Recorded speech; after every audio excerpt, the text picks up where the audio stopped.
Welcome to the inaugural season of Gresham Grey Wolves Baseball, presented by Active Family Chiropractic, Edward Jones, Gresham Ford, Gresham Pediatric Dentistry, the Gresham Police Officers Association, Lucky Pint, Metro East Web Academy, Northwest Accounting Partners, Olympic Gym, Riverview Community Bank, and State Farm.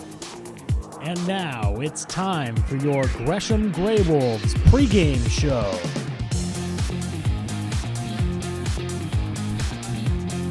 Hello and welcome into the Gresham Grey Wolves pregame show here at Osland Field.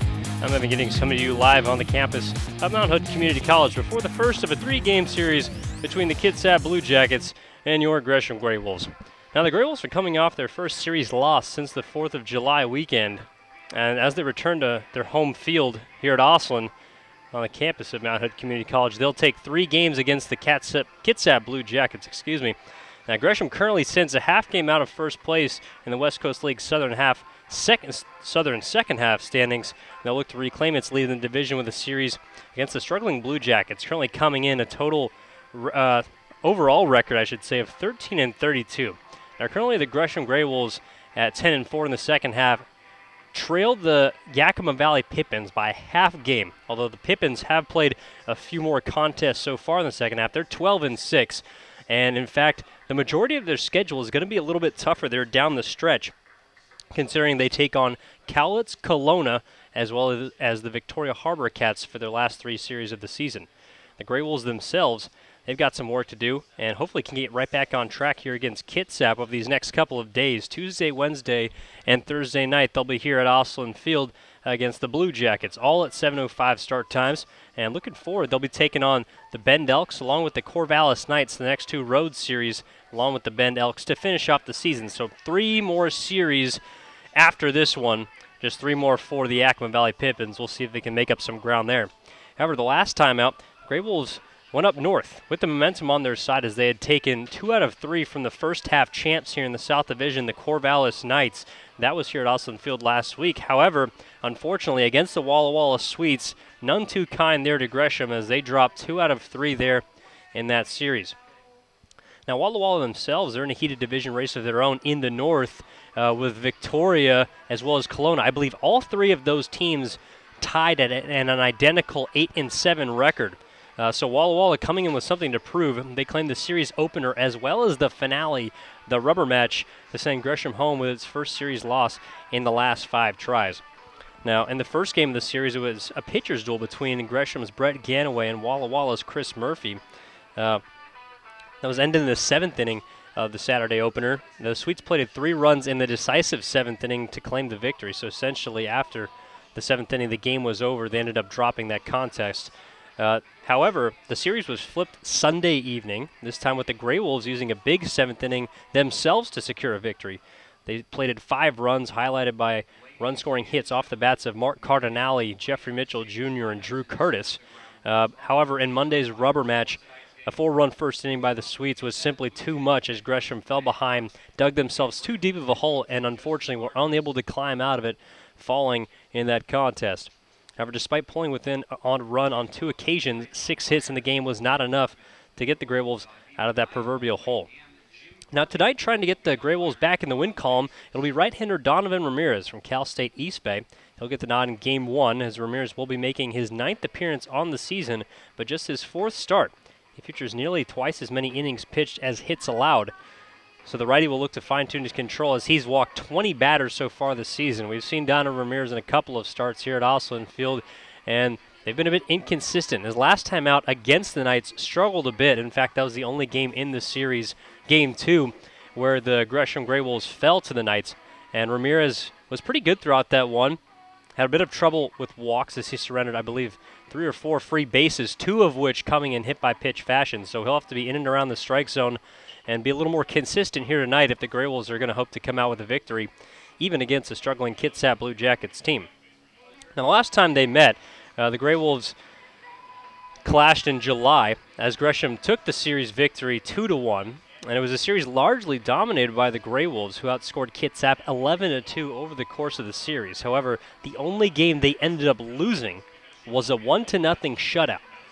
So the opener featured just 7 combined hits, but a 3-run 8th inning allowed Gresham to break a 1-1 tie. And in Game 2, Grey Wolves starter Rylan Luchuk flirted with perfection, retiring the first 18 batters he came across. In all, Luchuk finished with 7 innings of dominant work, just 1 hit surrendered to go along with 5 strikeouts.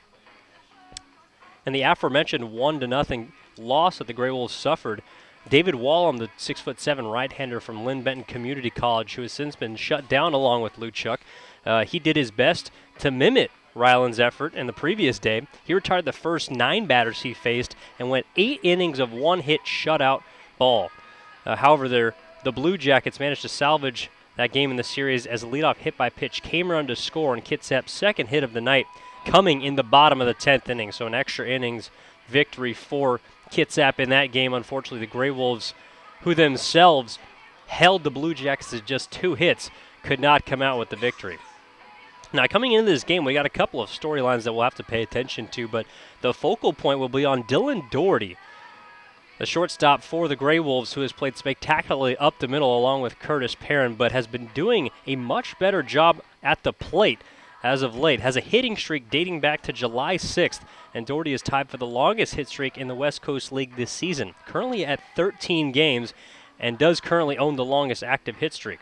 Now in the process, Doherty has raised his average just below 60 points. Started at 214 back on July 6th, now up to 272 here on July 26th.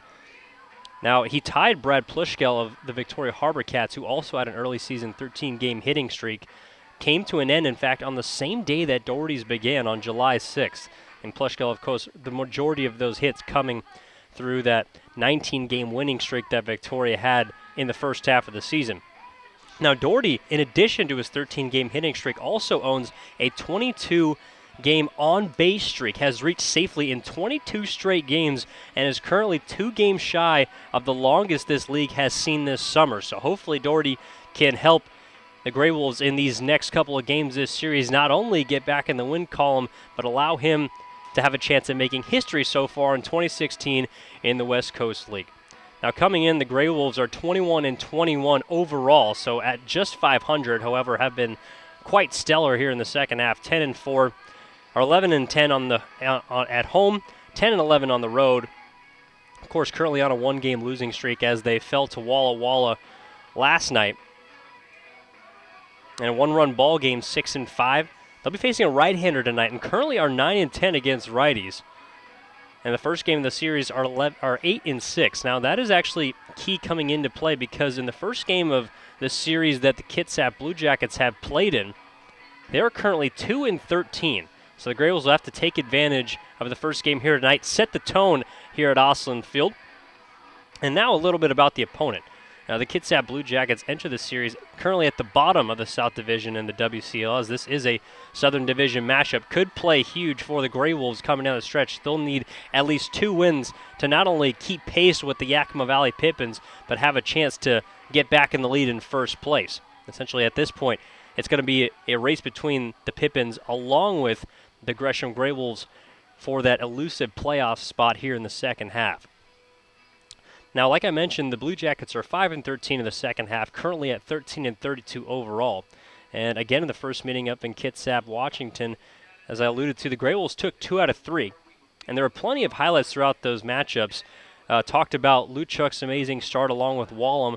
However, in Game 1, Spud Heidemann, who's going to be pitching in Game 2 this series, he got the win by tossing 7 innings of 1-run ball, along with closer Michael Clark, who at the time was a bit of a newbie for the Grey Wolves, just a fresh pup, if you will. He recorded his first save on the season during that game. So Michael Clark going to have some valuable experience at the back end of that bullpen for Gresham, especially facing this Blue Jacket offense. Now in the second game, we talked about Luchuk's near-perfect start. Ended up going 7 innings, just allowed 1 hit. However, at the plate, outfielder Mark Cardinale broke out at the time, a 4-for-4 performance, including 2 triples and 4 runs batted in, as that might have, in fact, got him, at the time, the best offensive performance we'd seen so far out of a Grey Wolves hitter. In fact, definitely has got to throw his name in the hat for the best day at the plate throughout this entire summer season. Now, as for the pitching of Kitsap, Starting pitcher Jake Brewer, a right-hander, was the lone all-star selection for the Blue Jackets. Through 10 starts, he pitched a total of 52 innings, logged a 1.55 earned run average. Very impressive, while striking out 27. Unfortunately for Kitsap, has been shut down due to an innings limit, and so will not be with them for the remainder of the season. And a bit of a break for the Grey Wolves, especially coming in with a 1.55 ERA. Certainly would have been a tough task to face. Missed him in the first series, and unfortunately for Kitsap, we'll be missing him here in the second series they've now faced each other. However, at the plate, Kitsap will be led by Martin Powles. He's an outfielder batting .318, 14 runs scored, and 15 runs batted in. Now, of his 28 hits, 9 of them have gone for doubles, and is currently riding a 5-game hitting streak, batting .400 over that stretch. And so that conclude the pregame show here at Osland Field. I'm Evan Giddings. And up next, we'll have first pitch along with starting lineups just a few minutes away. 7:05 we're set for first pitch here on the campus of Mount Hood Community College, the first of a 3-game series between your Gresham Grey Wolves and the Kitsap Blue Jackets. I'm Evan Giddings, and I hope we'll stay with you through this break. Bum, ba-da-dum, da-da-dum. You are in a quest full of danger and excitement. Your path clouded by deception and dead ends that could cost you dearly. You have to fight off dangerous snakes and vicious jackals, savage headhunters and shark-infested waters. You don't know who to trust, and all you want is to buy a new car. I'm Bess Wills at Gresham Ford, and getting the car or truck you need doesn't have to be a dangerous adventure of epic proportions. At Gresham Ford, you won't find any snakes, weasels, or other predators, and you don't have to worry if you are going to get pillaged. All dealers pay the same for the cars they sell. We just help you get the new or used vehicle you need without all the drama. If you want an adventure full of shady characters, crooked deals, and nasty vermin, go to the movies. If you want to get the best built cars and trucks in America, come to Gresham Ford. We'll all donate $100 to the church or charity of your choice with every vehicle you purchase at Gresham Ford. Bum, ba-dum, bum, bum, bum. Finding the right dentist for your young children can be challenging. At Gresham Pediatric Dentistry, we understand the importance of helping your child feel comfortable in the dental chair. Since 2007, Dr. Jiyoung Lee has helped many young patients in the Gresham area, and she can help your child too. Request your appointment today at GreshamPediatricDentistry.com.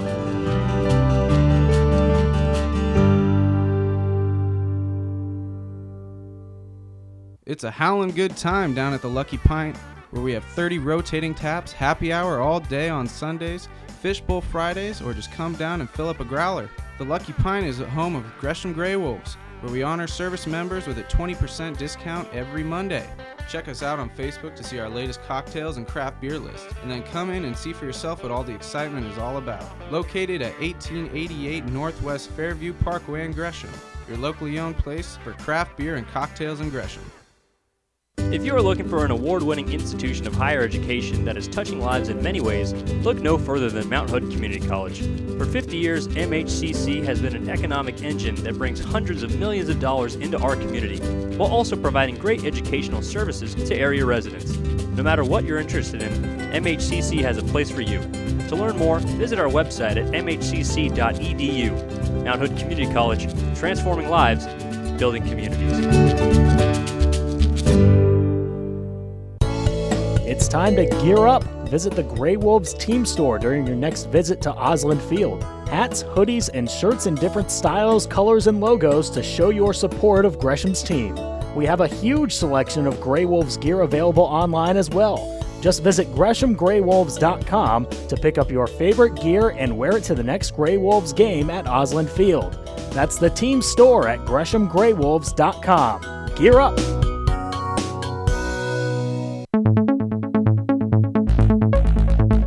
Turn a double play with your Gresham Grey Wolves by becoming a marketing partner. If you or someone you know would like more information on how to become a marketing partner, contact the Grey Wolves at 503-428-5248. Again, that's 503-428-5248. Your partnership with the Grey Wolves will be a howl of a good time.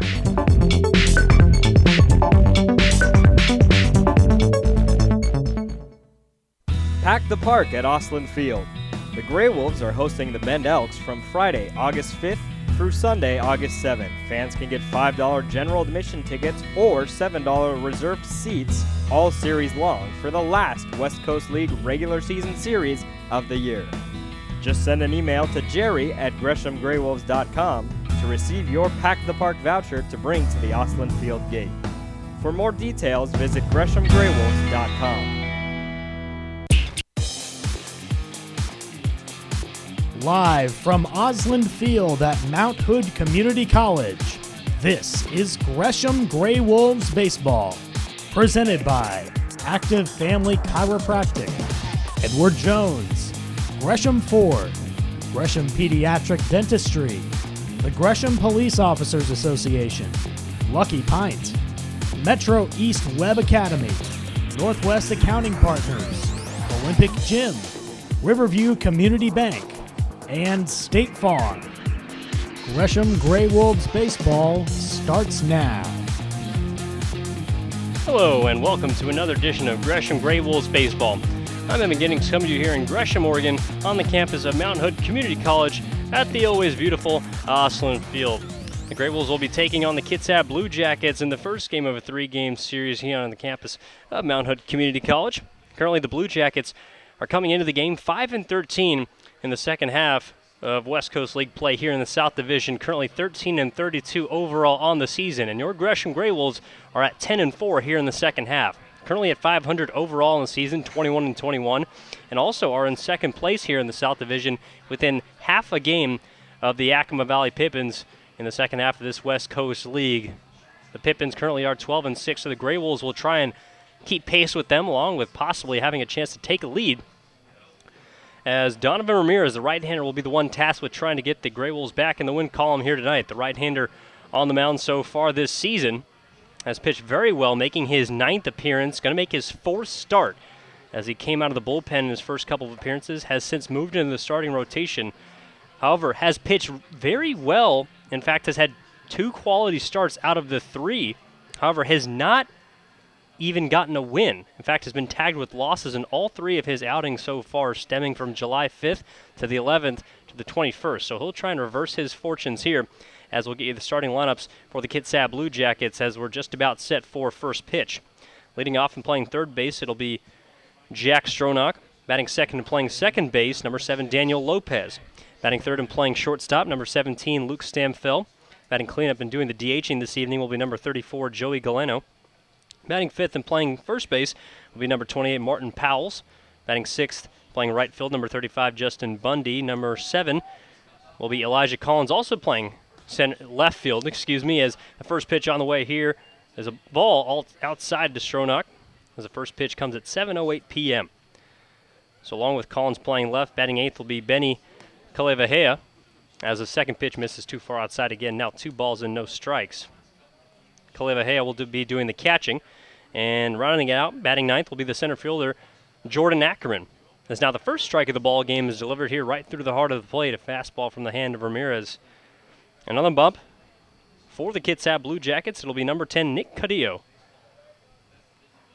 He's just about done warming up in the bullpen. He'll be ready to go in the home half of the first. There's now the 2-1.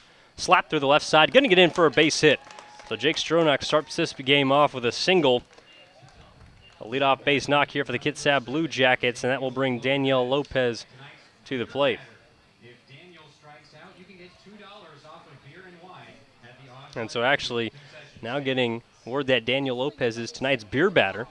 So I'm sure the fans will be getting up in atoms for that one. And so far this season, Lopez, at least looking through this roster, hasn't been hitting too well, making his 45th appearance, batting just above 200, 203. And 143 at-bats. As a first pickoff attempt over there to Curtis is not in time, no tag. And so Ramirez will be working from the stretch here. He's got nothing but blue skies here in Gresham, Oregon. As the first pitch on the way too far inside. In fact, might have got a piece of Lopez. And no now, says the home plate umpire, Tim Gerkman. So defensively for the Gray Wolves, left to right in the outfield, it'll be Mark Cardinale, Ryan Smith, and Josh Adams. Left to right on the infield, Connor Zicafus, Dylan Doherty, Curtis Perrin, and Drew Curtis, with Ben Klenke doing the catching, and of course Ramirez on the mound, who bends a curveball in for strike 1.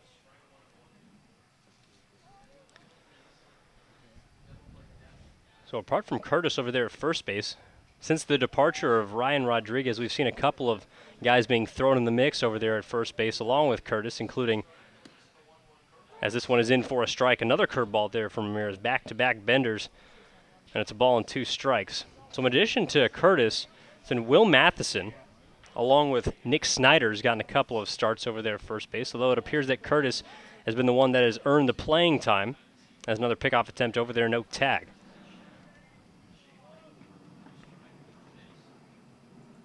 In fact, Curtis, in his last 4 games, he's got a couple of base knocks along with a double as well as 2 RBIs. So it appears that, at least for this series, he's going to be getting a couple of games, as now the 1-2 on the way. Fastball too far inside.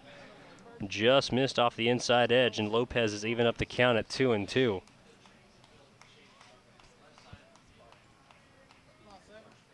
So in addition to the blue skies, which is a nice look here in Gresham, the weather also hot as well. As this one, front door breaking ball, called strike 3. Ramirez K's up Daniel Lopez, looking as he will go back to the dugout, and just like that, the beer batter has struck out. I'm going to have some fans scurrying to the concessions. Get a couple dollars off an adult beverage, whether it be beer or wine. Nonetheless, a good look there for Ramirez as well, as that'll be the first out of the ball game, and Luke Stamfel will step to the plate. First pitch to the shortstop is a breaking ball in the dirt, blocked by Clanky, as he's able to keep it in front, keep that runner at first base. Stronach with 5 stolen bases, so can run, has only been thrown out once. The Ramirez has done a pretty good job of keeping runners, or at least holding them over at first base while in the stretch. As now the 1-0 on the way. Ground ball up the middle. That get past Doherty into center field. Smith will pick it up and play it in, as Stronach will have to hold up at second base. But nonetheless, a couple of singles here, as Ramirez, we talked about in the pregame show, has only allowed 17 hits so far coming into play. That is what he did best, at keeping runners off the base paths, at least not allowing them to earn the base hits. Has given up quite a few free bases, but nonetheless, already 2 hits so far here in this ball game. Runners on second and first, and now Joey Galeno will step in. Now the tall, lumbering left-hander. First pitch on the way to him is a fastball over the outside edge, called strike 1. Ramirez in his last outing allowed a season-high 6 hits to Corvallis. Went 6 innings, 3 earned runs, 4 total. Walked 2, struck out 4. Is now a changeup here on the second pitch. Blown in the dirt, blocked by Clanky again. That ball almost scored it away from him that time. Was able to keep it in front. The Kitsap Blue Jackets rocking their what appears to be alternate away jerseys. Blue all around, some kind of camo sleeves. So blue and royal blue, I should say, and gray over the sleeves for the Blue Jackets. And now a fastball on the outside edge, called strike 2. Along with a big B on the left side of the chest, lettered in gold. Grey Wolves rocking their home whites. Grey Wolves across the chest in gold, tapered in black, along with the black number on the edge. And glittered in gold on the outside is now the 1-2 on the way. Ring him up, strike 3. A changeup on the inside corner, and Joey Galeno is down on strikes. So despite a couple of base hits being given up by Ramirez here in the top of the first, also a couple of strikeouts, both of them looking, as now with 2 away, he'll look to strand 2 runners on base as Martin Powells will come to the plate. Powell's a big first baseman and has been leading the way offensively, especially as of late for Kitsap. Riding a 5-game hitting streak coming in, as he'll take a first pitch fastball on the outside corner at the knees, strike 1. Batting .318 coming into play. Total of 88 at-bats so far this season. This is going to be number 89 right here. Has 28 hits, 9 doubles. That's tied for second on the team. As now the 0-1 on the way. Fastball rope right to the shortstop, Doherty. He snags it, and that'll retire the side. A nice play made there by the Gresham shortstop. And the Kitsap Blue Jackets are down here in the top of the first. So no score here for the Blue Jackets, as we'll head to the home half of the first. We'll get you the starting lineups for your Gresham Grey Wolves, along with some Kitsap defensive alignments here after this quick break on Gresham Grey Wolves Live. Bum ba da dum da da dum. You are in a quest full of danger and excitement. Your path clouded by deception and dead ends that could cost you dearly. You have to fight off dangerous snakes and vicious jackals, savage headhunters and shark-infested waters. You don't know who to trust, and all you want is to buy a new car. I'm Bess Wills at Gresham Ford, and getting the car or truck you need doesn't have to be a dangerous adventure of epic proportions. At Gresham Ford, you won't find any snakes, weasels, or other predators, and you don't have to worry if you are going to get pillaged. All dealers pay the same for the cars they sell. We just help you get the new or used vehicle you need without all the drama. If you want an adventure full of shady characters, crooked deals, and nasty vermin, go to the movies. If you want to get the best built cars and trucks in America, come to Gresham Ford. We'll all donate $100 to the church or charity of your choice with every vehicle you purchase at Gresham Ford. Bum ba dum bum bum bum. Finding the right dentist for your young children can be challenging. At Gresham Pediatric Dentistry, we understand the importance of helping your child feel comfortable in the dental chair. Since 2007, Dr. Jiyoung Lee has helped many young patients in the Gresham area, and she can help your child too. Request your appointment today at GreshamPediatricDentistry.com.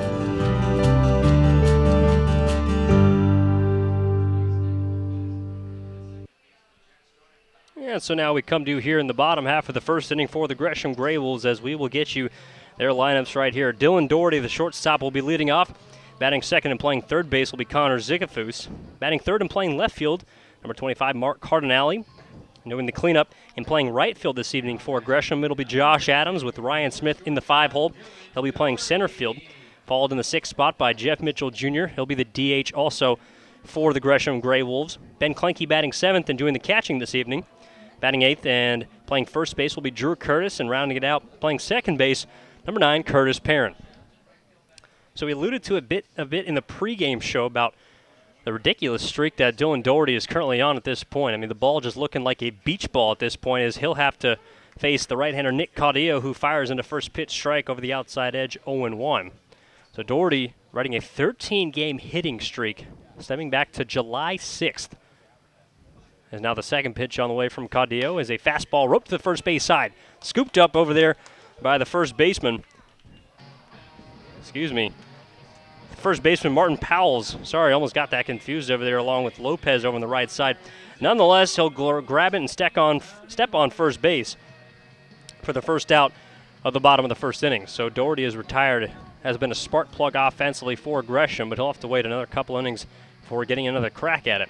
So now it'll be the third baseman, Connor Zickafoose, who will step in, batting second in kind of an interesting position here offensively. Justin Barkas trying to make a couple of different things happen with his lineup, has been moving guys all the way around, and it seems like apart from the middle of the order, the top as well as the bottom, as Zickafoose first pitch swinging, pops one up into shallow left field.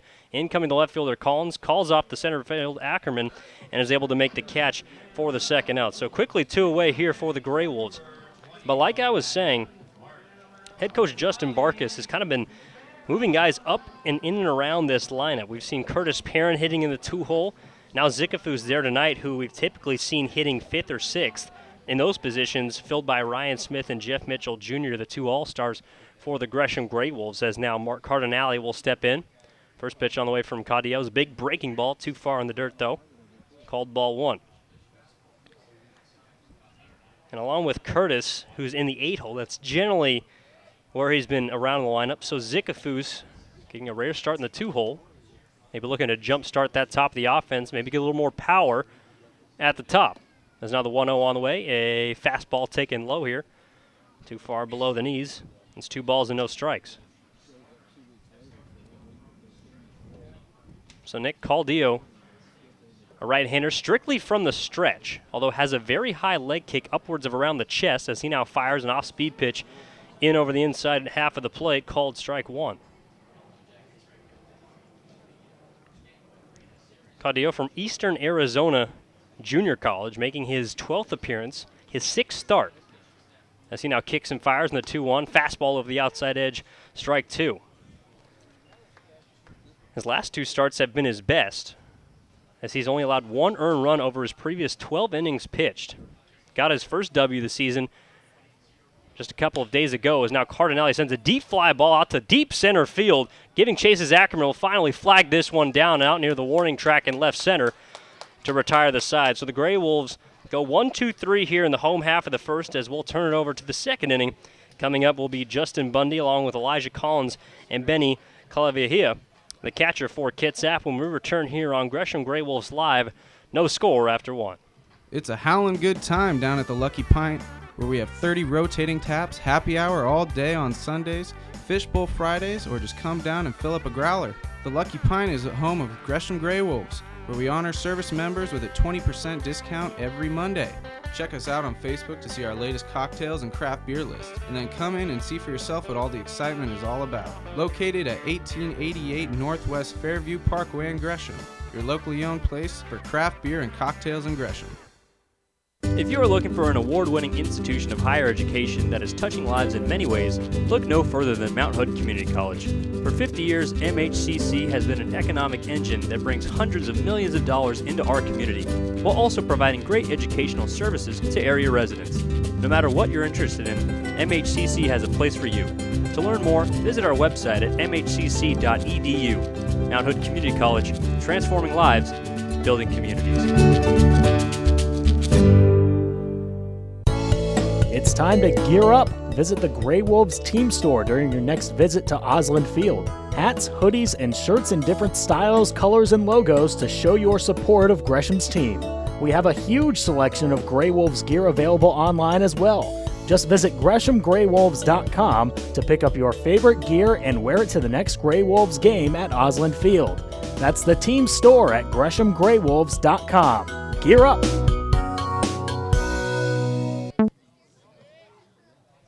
And so now, welcome back into the broadcast booth here at Osland Field on the campus of Mount Hood Community College, where we have ourselves a 0-0 ball game heading into the second.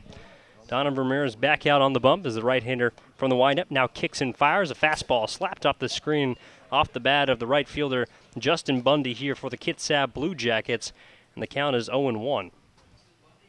Bundy will be followed by Elijah Collins, as well as the catcher for the Blue Jackets, Benny Calavia. And that's a name that's certainly a mouthful. Will probably get the best of me at some point during this broadcast. Is now another strike over the outside corner for Ramirez is quickly ahead in the count, 0-2 over the right fielder Bundy. So far this season, Bundy batting just .048, and is just his 8th appearance with Kitsap, as now Ramirez misses too far low here, a ball and 2 strikes. Just 1 hit through 21 at-bats, although does have an RBI. In fact, that last pitch was ruled strike 3, so kind of a close call there from Gerkman, and a late call as well. I thought he got up to call ball 1, nonetheless called strike 3, so that's 3 strikeouts so far here for Ramirez. Apologize for that, as Bundy is down on strikes. Third one looking so far for Ramirez, as he now buries a curveball over the outside edge here to the left fielder Elijah Collins, strike 1. Now Collins is making only his 2nd appearance with Kitsap, as only 1 official at-bat, as he now slaps this one into center field, sinking, and it will drop for a base hit right in front of the center fielder Ryan Smith for Gresham, who has been known to make quite a few outstanding defensive plays there in center field. Unfortunately, unable to get to this one, as Elijah Collins has himself a 1-out base knock here with Calavia coming to the plate. So now the catcher will step in, as he's batting .165 so far. Over 34 games, 15 hits in 91 at-bats, although has scored 15 runs. So some fairly decent production there from the catching position here for Kitsap so far this season. Now Ramirez, as he'll have to rework back into the stretch. A couple of shakes this time off Clanky. Finally has this sign as he now fires in a changeup, called for strike 1. Now, as for being a member of the Kitsap Blue Jackets, Elijah Collins, the runner around first base, will take his lead. We haven't necessarily gotten a good look at him, having only played 1 game for Kitsap, as he now takes off, swing and a miss, throw down a second base from Clanky, and it is not in time. Elijah Collins, now he beat me to the punchline. I was going to mention Elijah Collins, certainly someone who we've seen so far this season. Played in the very first series against the Gresham Gray Wolves for the Thurston County Senators. And during that series, I particularly remember Elijah Collins' speed as he was able to one-up me right there, able to pick up his first stolen base as a member of the Blue Jackets, now on second base. Of course, the pitch called for a strike. The 0-2 count. Fastball blew him away on the inside edge. Kalevahea tied up on an inside heater. And Donovan Ramirez so far has struck out 4 batters here to begin this ball game as there's 2 away now in the top of the second. So now with another runner in scoring position, Jordan Ackerman will step to the plate. And I believe he also was a member of the Thurston County Senators at the time that the Grey Wolves played them. Of course, that was their very first series of the season, non-conference play, as Barkas and his team, for the majority of the series, staffed those games, got a lot of different rotations in as Ackerman takes ball 1 off the plate outside. And in fact, has only registered 2 games so far himself, all as a pinch runner, has not recorded an at-bat. So his first official at-bat for the Kitsap Blue Jackets, or I should say first official at-bat, has walked once, although it doesn't have him down for any at-bats, so has had a couple of plate appearances, it appears, or at least one, as he has earned himself a base on balls. Now he'll get his second look at Ramirez as the second pitch misses too far outside, 2 balls and no strikes. Now I don't remember much about Ackerman. He did make a couple of nice plays out here in center field, so definitely with some range, although didn't stick in my mind in terms of what he did with the bat, especially from the left side, was for the majority of the series at the top of the lineup. As now the 2-0 on the way. Fastball called high there by Tim Gerkman. Ball 3. Not necessarily the tallest member of Kitsap Blue Jackets. He kind of gets low from the left-handed side, 5'7", and is certainly able to utilize that height to work himself some walks. So now Ramirez will try and get back in the zone here. 3-0 on the way as a kick and fires and a fastball right through the heart of the plate for the first strike. Collins on second base. Not really being held by any Grey Wolves defensively, especially up the middle. Perrin in his normal perch over at second. Doherty now creeping, trying to keep Collins, who is carrying some speed, close to the bag. Now Ackerman, the 3-1, fights this one off to the left. In fact, shoots it right over the dugout of the Gresham Grey Wolves through the bleachers, as that one might have been low enough for a fan to snag, as I believe it also got out into the parking lot. So a line drive foul ball there. Now we'll run the count full. Now we talked about Ramirez and his command issues. Can be a bit erratic at times, although pretty good so far. Is now the payoff pitch, a fastball low and outside. So Ramirez ends up putting Ackerman on in a full count walk. Did battle back after going down 3-0, but eventually fell here, relinquishing the base on balls. Now there's 2 runners on, second and first, Collins and Ackerman, and the leadoff man, Jake Stronach, will step to the plate. Playing third base for Kitsap as he led off with a single to begin this ball game. Kind of inside out at a pitch from Ramirez, shot one through the left side past the third baseman Zikafu. Says he'll now take a first pitch breaking ball, too far low here though, ball 1. Stronach, batting .241 so far this season, does have 10 doubles. That's tied for the team lead. Also has 12 RBIs, 13 base on balls, total of 38 hits, which is also second on the team, although it doesn't look like he's going to get a hit here as he bounces one over the right side. 2-hopper right to the second baseman, Perrin. He'll go on to first base to retire the side. So no runs, 1 hit, no errors, and 2 runners left on 1 in scoring position as Ramirez gets out of another jam and will head to the bottom of the second inning.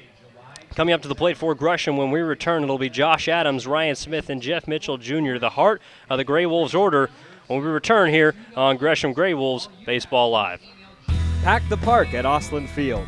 The Grey Wolves are hosting the Bend Elks from Friday, August 5th through Sunday, August 7th. Fans can get $5 general admission tickets or $7 reserved seats all series long for the last West Coast League regular season series of the year. Just send an email to jerry@greshamgraywolves.com to receive your Pack the Park voucher to bring to the Osland Field gate.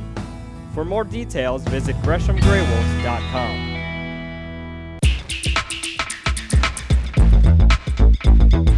Follow your Gresham Grey Wolves on social media. The Grey Wolves are active on Facebook, Twitter, and Instagram at Gresham G Wolves. Follow your favorite West Coast League baseball team at home, on the road, and in the community. Behind-the-scenes access, photos from the ballpark, video recaps, and more, all at your fingertips. That's at Gresham G Wolves on Facebook, Twitter, and Instagram.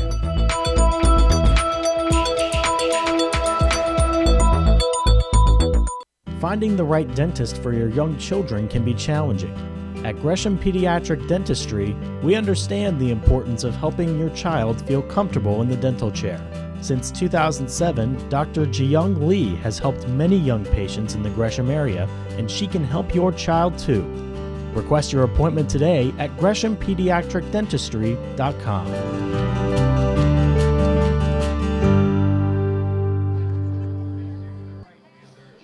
And so now Josh Adams will step to the plate here as the Grey Wolves begin the home half of the second. Adams followed by Smith and Mitchell Jr. As the University of Santa Barbara Gaucho, the left-hander will step in against Nick Caudillo. The right-hander had a 1-2-3 bottom of the first inning, getting Doherty, Zicafus, and Cardinale in turn as he fires the first pitch fastball too high and outside to Adams, called ball one. Now Adams, so far this season, batting .261, leading the Gresham Grey Wolves in a couple of power categories, predominantly, though, home runs. He's got 2 of them as he now checks his swing on a curveball low and in. The appeal down to the field umpire. There, Jim Courtney is called strike, so he did say that he did go around. Adams is now even up the count here, 1-1. Playing him a little bit to pull. The infielder is towards the right side, shading that second base hole. Is now a big swing and a cut, foul back off the screen there by Adams, and it's a ball and 2 strikes. Definitely not afraid to swing big, although as of late has been kind of missing big and had a hat trick in the previous series, struck out a total of 6 times in the Walla Walla series over 3 games, so looking to avoid another 3-game stretch like that as the 1-2 on the way. Chopper over to the right side. On the backhand is the first baseman Powells will have it. Flip it to the catcher. Caudillo covering at first and 1 away here in the bottom of the second. A nice play there. Nice combination defensively for the Kitsap Blue Jackets. Pitcher perfect in the PFPs. Pitcher fielding practice as they call it as Powells underhand flipped it. Caudillo took straight to the first base line, went right up the line. Gave his first baseman a good target to complete the 1-3 putout as Adams will be retired. So now the center fielder Ryan Smith will step to the plate. And this is a guy that certainly has been leading the Grey Wolves in nearly every offensive category and has been doing it also defensively as he now takes a fastball low here, 1-0. Leading the Grey Wolves in at-bats, games played, hits, doubles, RBIs, and walks. And the second on the team in stolen bases. Also leading the Grey Wolves with 8 doubles. Not sure if I said that already, but some 8 extra base hits for Smith as he now takes that too far inside ball 2. In fact, I looked this up the other day. Now, the point streak has a couple of sabermetric batting statistics, one of them being runs created. And if you look at the top of the West Coast League, as Smith now takes an off-speed pitch in for strike 1. And if you look at the top of the West Coast League, you'll see none other than Ryan Smith, as of last week, had a total of 21 runs created by himself. It was more than 3 more than the second man, as he now takes strike 2, another changeup over the outside part of the plate. So as the count is even, no score so far, although 3 hits in the ballgame already for Kitsap. They had 2 in the first, 1 here in the second. They stranded 2 runners on in each inning, as now Ryan Smith takes a fastball in and hits him right off the hands that time. And now Tim Gerkman will say it's a foul ball. Gerkman is going to walk up and ask to see Smith and where it hit him. And now Smith will take off the batting glove and show him. Gerkman believes him, rightfully so, and now Ryan Smith will head down to first base on a hit by pitch. Now that's something I don't know if I've ever seen from a whole plate umpire, although I believe should be employed a little more often, because in a situation where the ball's up and in, especially around the hands, could definitely have been tipped off the knob, and a lot of the times with the sounds of both the crack off the bat as well as the knob sounding different. So the home plate umpire instead choosing to use a visual proof to get that from Smith, looking to see his hand, saw the bump or saw wherever the ball hit him, nonetheless made the right call, gave him the hit by pitch in first base. So now Mitchell Jr., who stepped in a 1-0 count already, takes a fastball to the outside corner to even it up at a ball and a strike. Now, Ryan Smith has been leading the Gray Wolves in nearly every offensive category. Mitchell has certainly been number 2. In games played, at-bats, tied in runs scored. Second in hits, as now he takes a fastball outside. Might have been a pitch out that time as Kalea came up looking to throw. Although the one category that he does lead the Gray Wolves in is stolen bases. Maybe not something you expected to see out of Jeff at the beginning of the season, as he now takes a curveball low and away, ball 3. But certainly has flashed plenty of speed. Now, on the outfield, maybe doesn't have the first step of a Ryan Smith, but is certainly able to make up plenty of ground. And he will now have to make up plenty of ground here. Takes ball 4. So 90 feet of free ground, in fact, as Ryan Smith will move up to second base. Now runners in scoring position, or a runner in scoring position, I should say, with the catcher Ben Klinke coming to the plate. Now Klinke coming in, batting .239, and as of late has struggled a bit at the plate. Had a really good couple of series there against Victoria, as well as going on the road. Kelowna had a couple of multiple base hits in 2 of those ball games. And then against Victoria, had some nice at-bats as well, as he'll take a curveball here. In fact, checks his swing, and I believe ruled strike 1. That is the call there from the home plate umpire, Tim Gerkman. Needed no help from his crewmate, Jim Courtney.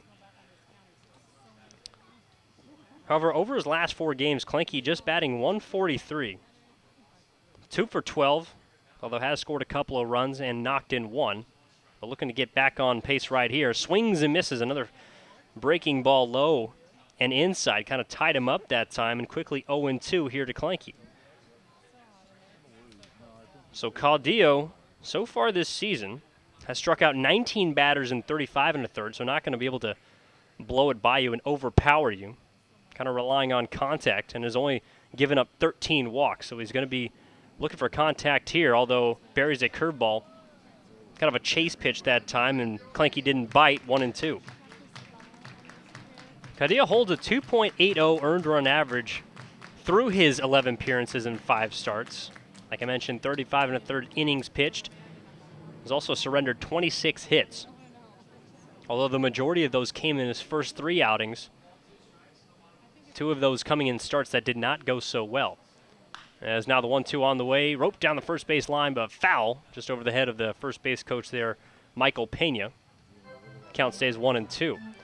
Now, as for his first couple of starts, was only able to go 4 innings, allowed 3 earned runs, 4 total, scattered 5 hits in that, and then another start against Cowlitz. Has not had much success against them so far this season. That was back on June 5th, and his second start came on June 16th. Only was able to muster 3 1/3 innings.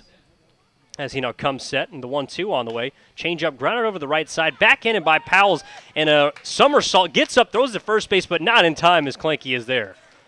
Caudillo was covering the bag. As what an effort there from Martin Powell's just be able to get to that ball, as I'm sure will be ruled an infield single, and is officially a single there for Ben Klinke, his first hit of the ball game. So back to what I was saying about Caudillo before. On June 16th, went 3 1/3, allowed 5 earned runs, and gave up 7 hits, while striking out just 2 batters. So a total of 12 out of the 26 hits given up in 2 starts alone. And I mentioned his stellar outings in his past 2, as now Drew Curtis will step in, takes the first pitch breaking ball, squirts away from the catcher. That's going to bring in 1 run as Smith will head on home. Both of the runners move up on the wild pitch there, and the Gray Wolves are on the board here in the bottom of the second. 1-0. So Gresham getting all the help they needed from Nick Caudillo himself. Hit Ryan Smith in a 2-2 count. Walked Jeff Mitchell Jr. in a 3-1. Then after an infield single off the bat of Klinke, now Curtis, who is in a 1-0 count, gets a wild pitch. That brings in a run. So the second pitch on the way is a fastball ripped over the head of the third baseman into left field. Collins will pick it up. They're going to hold the runner at third base there, Clanky, as Drew Curtis comes through with an RBI single one pitch later after the wild pitch, as the Grey Wolves have collected now 2 runs in as many pitches, 2-0 here so far.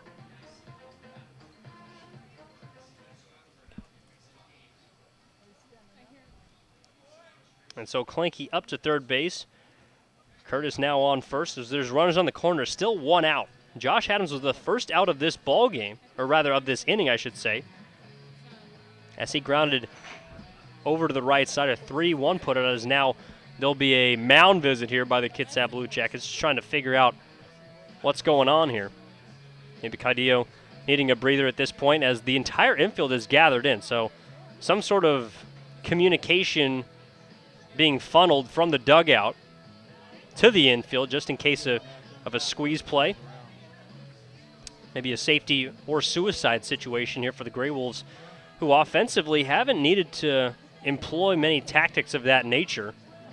But nonetheless, with the 9-hitter Curtis pairing to the plate, the Kitsap Blue Jackets wanted to make sure that Barkas and his Gresham offense doesn't pull any kind of funny business on, pull one over on him.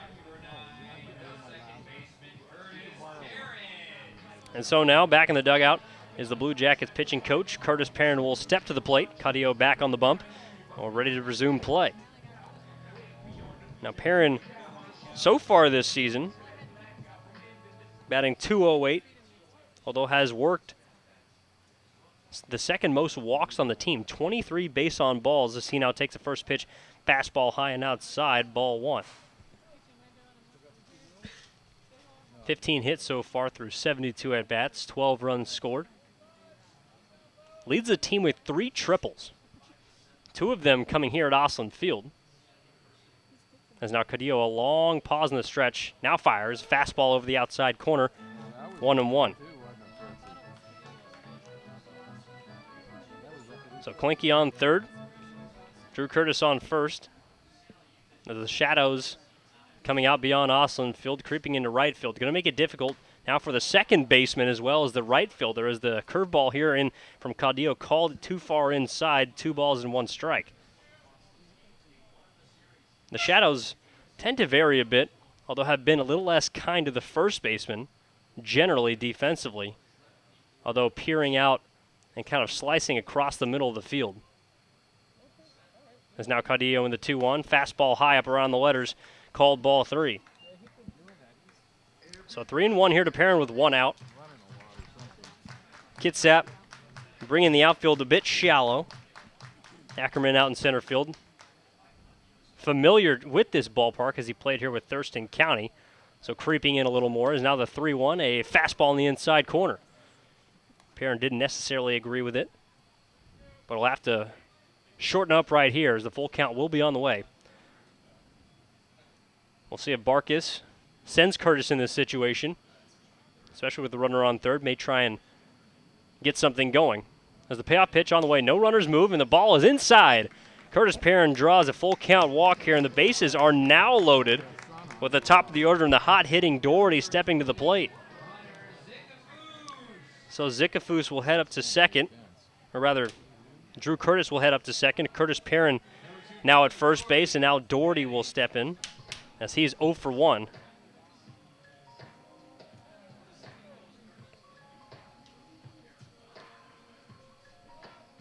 So now the defense will creep in. Powell's on the grass at first base. Stronach the same over at the hot corner. As now the hot-hitting Doherty will take ball 1, breaking ball outside. The average climbed up all the way to 272 over this 13-game hitting streak. And also an on-base streak of 22 games, needing just 2 to tie the record so far in the WCL. Already tied for the record of the hitting streak as he now takes ball 2.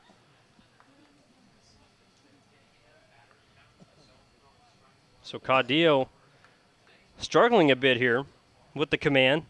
Already 3 free bases, 2 of which on 4 balls, is now the 2-0 coming on the way to Doherty and slapped up over our heads here to the left side and out of play, strike 1.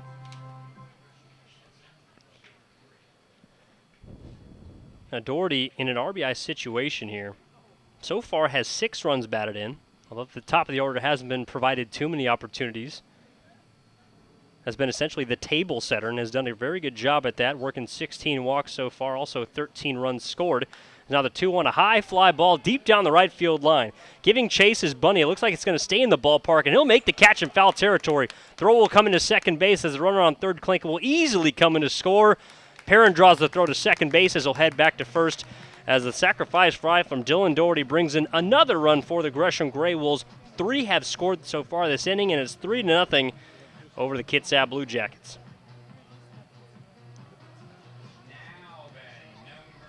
So Ben Klinke comes in to score. He, along with Jeff Mitchell Jr. and Ryan Smith, have all crossed the plate here in this bottom of the second.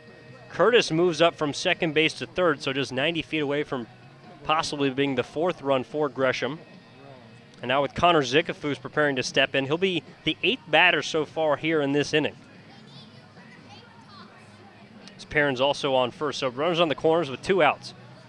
3 runs have already come across. Just 2 hits, though, so far for Gresham in this inning, being able to take advantage of those 2 walks and the hit batsman.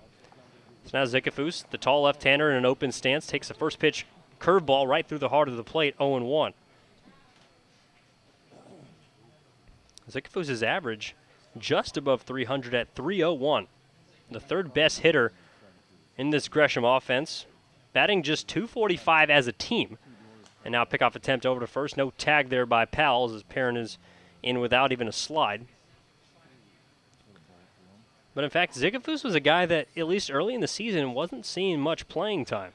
It was really only up until around the beginning of the second half, as he now chops this one off the ankle that time. Appears to be okay. But nonetheless, will go for strike 2. Around that second half, the third base position especially was struggling offensively. The combination of Jack Johnson along with Zickafoos didn't appear to be getting it done at the time. It appeared like Zickafoos was the one to step up. Also throwing in Will Matheson into that area. There's now the 0-2 on the way. Roped off the glove there of the first baseman. Powers going to get into right field. Perrin on his way, going to get around third, going for third, and he is in with a foot first slide. The throw will get away. Perrin will try and come home. Collins, no play. And that will produce 2 runs on 1 swing off the bat of Connor Zickafoos. 5-0 Gray Wolves. So we'll wait for the official scoring there. And if it is an official hit, so it's ruled a hit for Zickafoos, definitely going to be 1 RBI there. So Curtis comes in to score. That's the run batted in for Zickafoos. However, as the throw came in from right field, it appears that it's going to be an E9, and that's how Perrin scores. So Perrin comes all the way around from first base on 1 play. And now Mark Cardinale will step in. First pitch curveball low in the dirt. Runner's going to try and get to third on the ball in dirt, and he is safe. Connor Zickafoos advancing on a wild pitch here. And a very aggressive play right there coming from second base with 2 outs. You don't want to make the Cardinals sin of making the third out at third base. And with the ball barely getting away from the catcher, Zickafoos had to be sure he was going to make it. Ended up getting in with a first slide. So now he's 90 feet away from scoring. It's Cardinale now in a 1-0 count. And takes a fastball over the outside edge, strike 1 here. As Cardinale represents the 9th batter. Josh Adams, who led off this inning, is awaiting on deck. As a total of 5 Gray Wolves have come in here in the second. And now the 1-1 on the way, slapped over to the right, going to get out of play foul. And it'll be 1-2 here to Cardinale.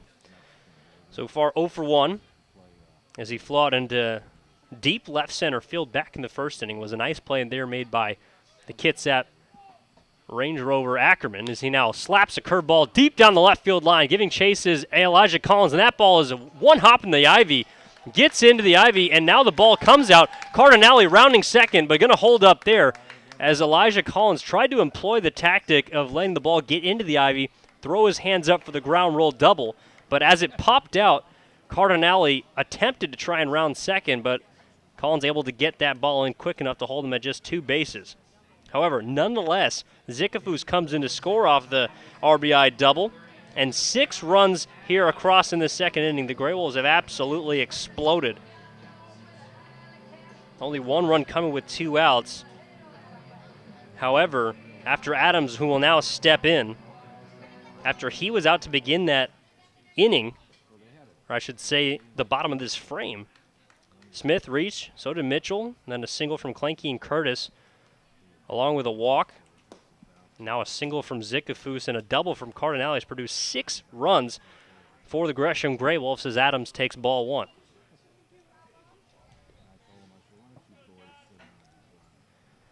So Adams looking to not make the first and the last out of this inning from the left-handed side, and Caudillo trying to find a way to get himself out of this inning.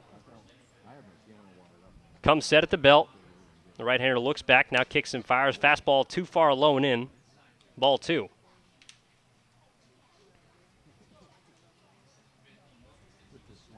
That RBI for Cardinale was his 14th of the season. The RBI for Zickafoos was number 7. And the RBI for Curtis was number 11. As now the 2-0. Fastball roped down the first base line. Fair. No, foul ruled by Tim Gerkman. Late call there as Adams was already rounding first. Nonetheless, throwing up his hands. Going to be called foul there. So a hard and long strike there off the bat of Josh Adams, who is 0 for 1, and is 0 for 1 in this inning, in fact, as he led off with a ground ball flagged down by the first baseman Powles, ended up flipping to the first, or rather the pitcher, sorry, number 1 here in the score sheet, Nick Caudillo. As Caudillo has allowed all 6 of these runs, and I believe all of them earned. Had a chance to get out with an unearned run in the form of Zickafoos, but after that double off the bat of Cardinale, would have scored regardless. And Adams now takes another curveball here, ball 3.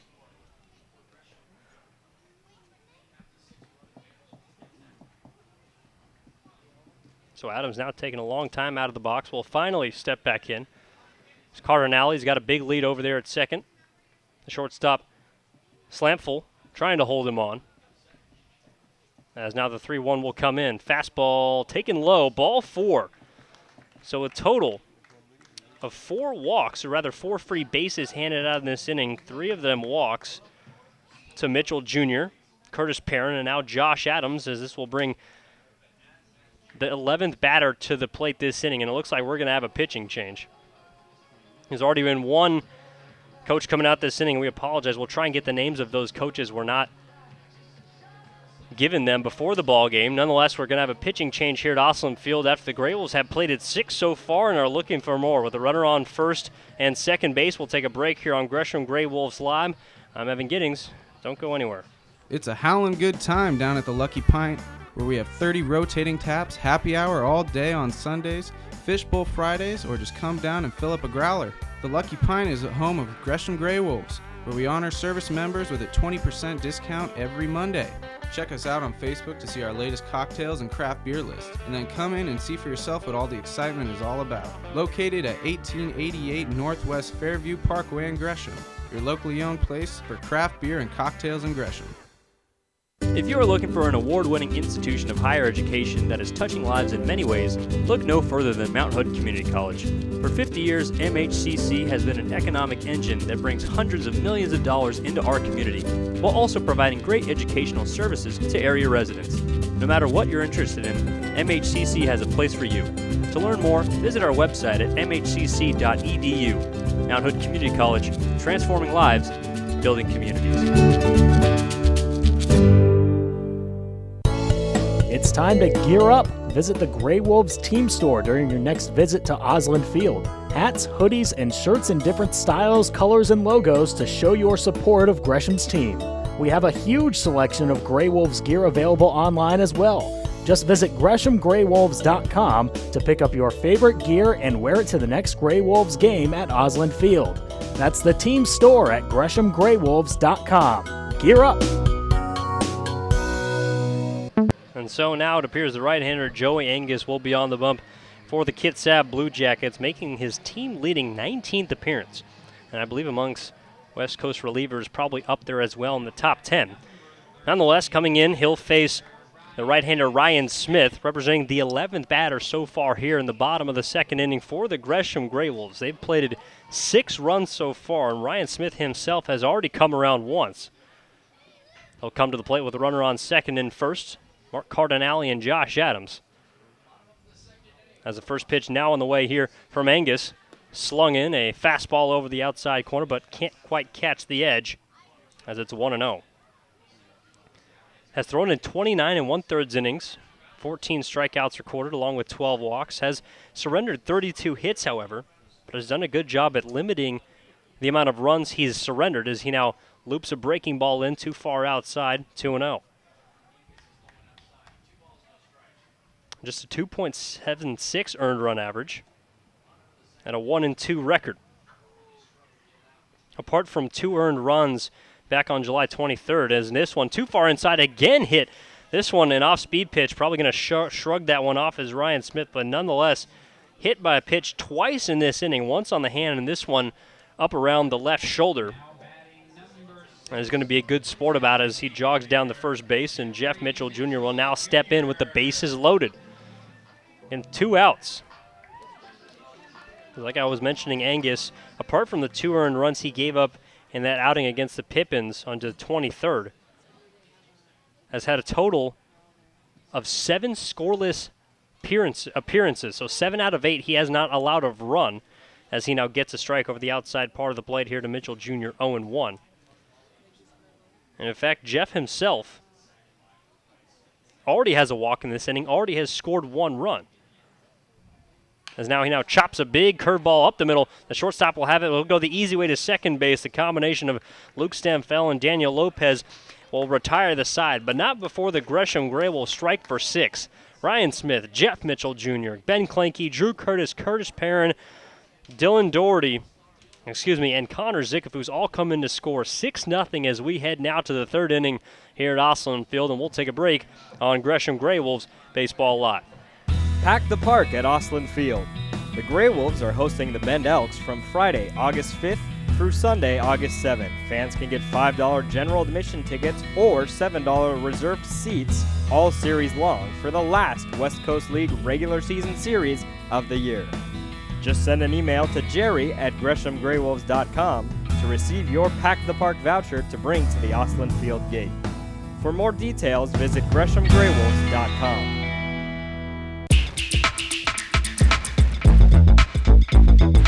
Follow your Gresham Grey Wolves on social media. The Grey Wolves are active on Facebook, Twitter, and Instagram at Gresham G Wolves.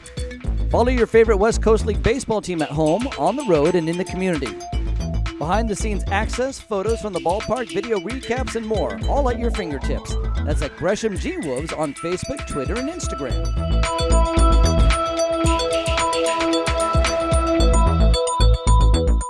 Bum ba da dum da da dum. You are in a quest full of danger and excitement. Your path clouded by deception and dead ends that could cost you dearly. You have to fight off dangerous snakes and vicious jackals, savage headhunters and shark-infested waters. You don't know who to trust, and all you want is to buy a new car.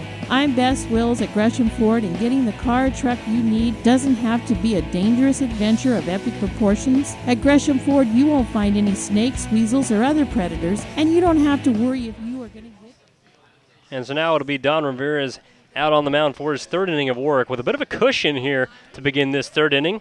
6-0, the Gresham Grey Wolves lead the Kitsap Blue Jackets in the first game of a 3-game series.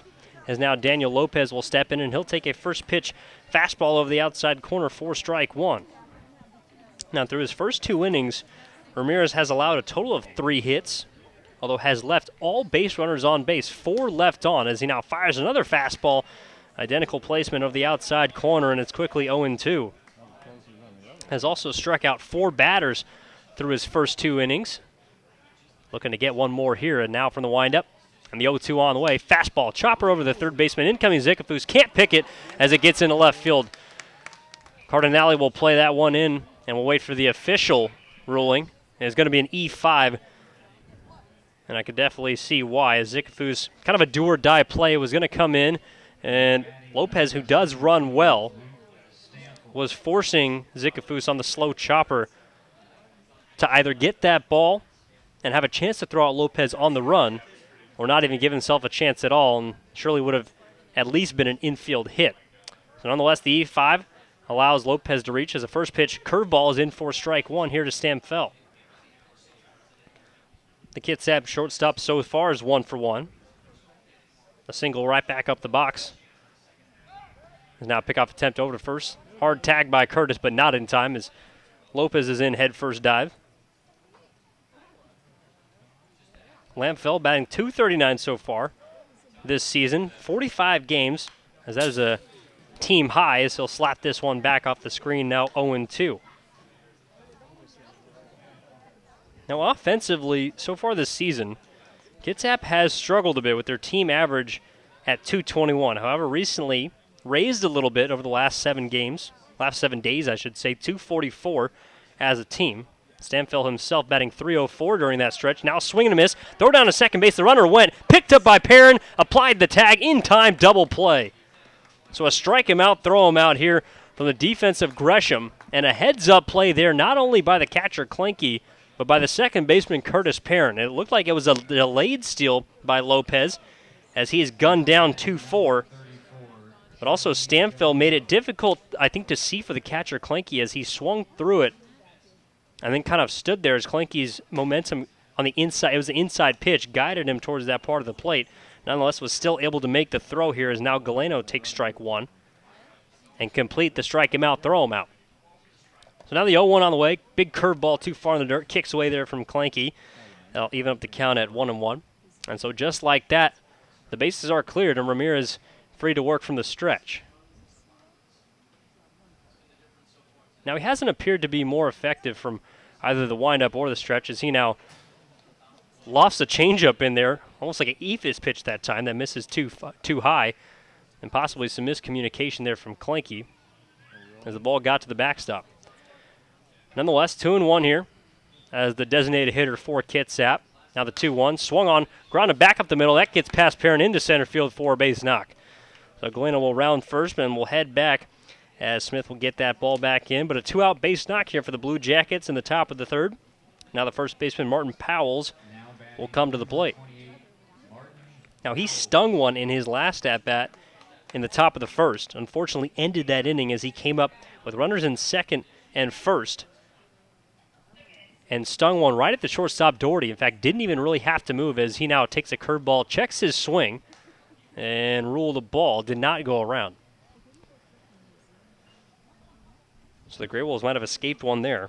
Back in the first inning, I should say. They ended up stranding 2, one of which in scoring position. Did the same thing in the second as a 1-out single by Collins ended up leaving him at second base. Now this one fly down the right field line. Over is Josh Adams, the right fielder, getting under it. Has a bit of trouble, but still able to make the catch.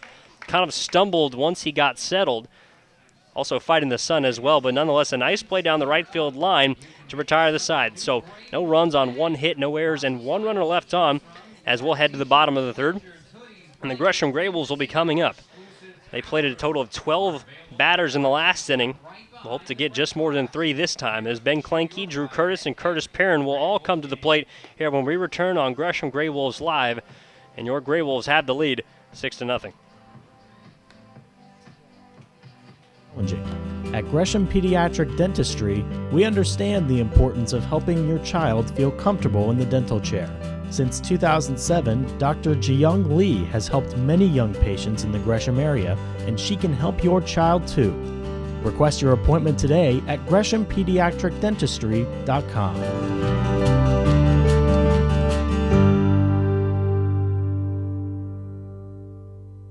It's a howlin' good time down at the Lucky Pint, where we have 30 rotating taps, happy hour all day on Sundays, fishbowl Fridays, or just come down and fill up a growler.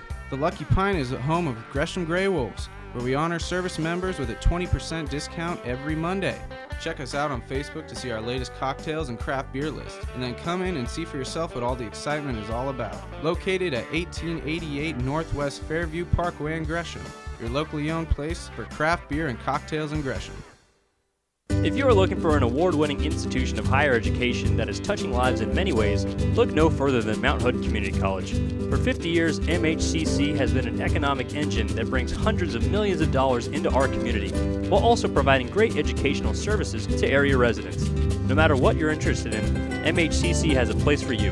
To learn more, visit our website at mhcc.edu. Mount Hood Community College, transforming lives, building communities. And so as we enter the bottom of the third, Ben Klinke was first pitch swinging, grounded out, 3 unassisted over to the right side, corralled by the first baseman Martin Powell. So there's quickly one away here to begin the home half of the third for the Gray Wolves. As now Drew Curtis will step in. He takes a fastball outside, ball 1. Curtis in his last at bat, an RBI single right over the head of the third baseman Jake Stronach. A screamer off the bat of Curtis as he now swings and misses a big cut there right through the bottom of it. And the count is even at 1-1. And so Klinke, who singled in his first at-bat, was over to the first base side, stayed to the pull half, as now Curtis will send a two-hopper over to the third baseman, Stronach. Long throw across the diamond, but in time to get Curtis by half a step. And there's 2 away here to begin the Gray Wolves' third inning. So a couple of nice defensive plays. In fact, the previous batter, Klinke, was a short hop picked up on the backhand side by Powell and then was able to take it himself to get the first out of this inning. So a couple of nice plays made here defensively for the Blue Jackets as Curtis Perrin will now come to the plate. The 5'9" left-hander will step in, take a fastball over the inside corner, strike 1. And this should be interesting, especially with a new pitcher on the mound for the Blue Jackets. The right-hander, Joey Angus, is now Perrin will pop this one up over the left side. Going to get out of play, however. And a nice catch made there by a lucky Gray Wolf fan. No bounce necessary as he straight barehanded that. So kudos to him as the count is now 0-2. Plenty of plays been made all around the field here at Osland Field, on and off it. As now Angus from the windup kicks and fires. The 0-2 big breaking ball misses too far high. And it's 1-2.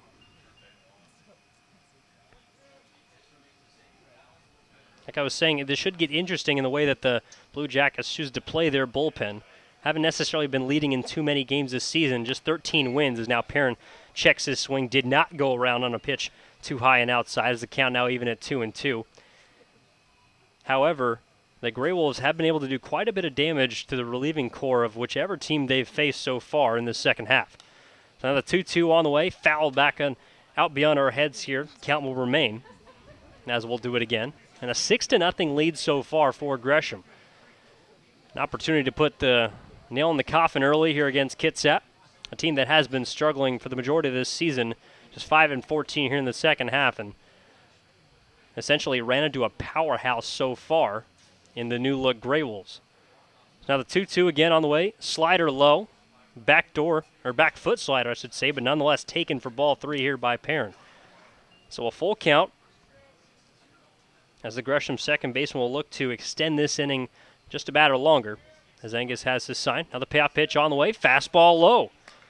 So 2 walks already for Perrin. I believe number 23 and number 24 on the season. Actually, there's number 24 and number 25, so officially putting himself in the tie for most base on balls on the team for Gresham, along with Ryan Smith. He has 25. Now probably with the 2 hit batsmen, or rather Ryan Smith being hit by 2 pitches so far in this game, likely as the total free bases lead, is now Dylan Doherty will step in, takes ball 1. However, very impressive considering Perrin 25 walks through 18 less games than Ryan Smith. As now Doherty ropes this one down the right field line, giving chases the right fielder, able to make an over-the-shoulder catch. A nice play made there by Justin Bundy to retire the side. So Doherty looking for that 14th game with a hit. Stolen right there from Bundy. He'll have to wait another at-bat to try and collect one. As we'll head to the 4th inning here at Osland Field. Coming to the plate for the Blue Jackets, it'll be that man Bundy along with Elijah Collins and Benny Kalevahea. When we return here on Gresham Gray Wolves Live, it's Gresham 6, Kitsap nothing. It's time to gear up. visit the Grey Wolves team store during your next visit to Osland Field. Hats, hoodies, and shirts in different styles, colors, and logos to show your support of Gresham's team. We have a huge selection of Grey Wolves gear available online as well. Just visit GreshamGreyWolves.com to pick up your favorite gear and wear it to the next Grey Wolves game at Osland Field. That's the team store at GreshamGreyWolves.com. Gear up!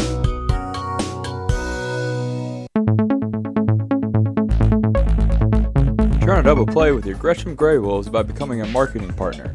If you or someone you know would like more information on how to become a marketing partner, contact the Grey Wolves at 503-428-5248. Again, that's 503-428-5248. Your partnership with the Grey Wolves will be a howl of a good time.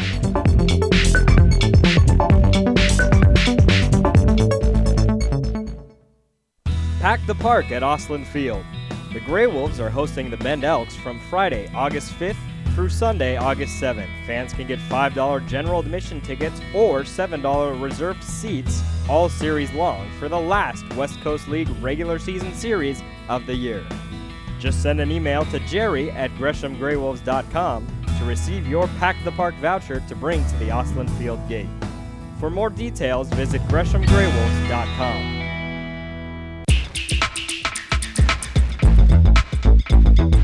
Follow your Gresham Grey Wolves on social media. The Grey Wolves are active on Facebook, Twitter, and Instagram at Gresham G Wolves.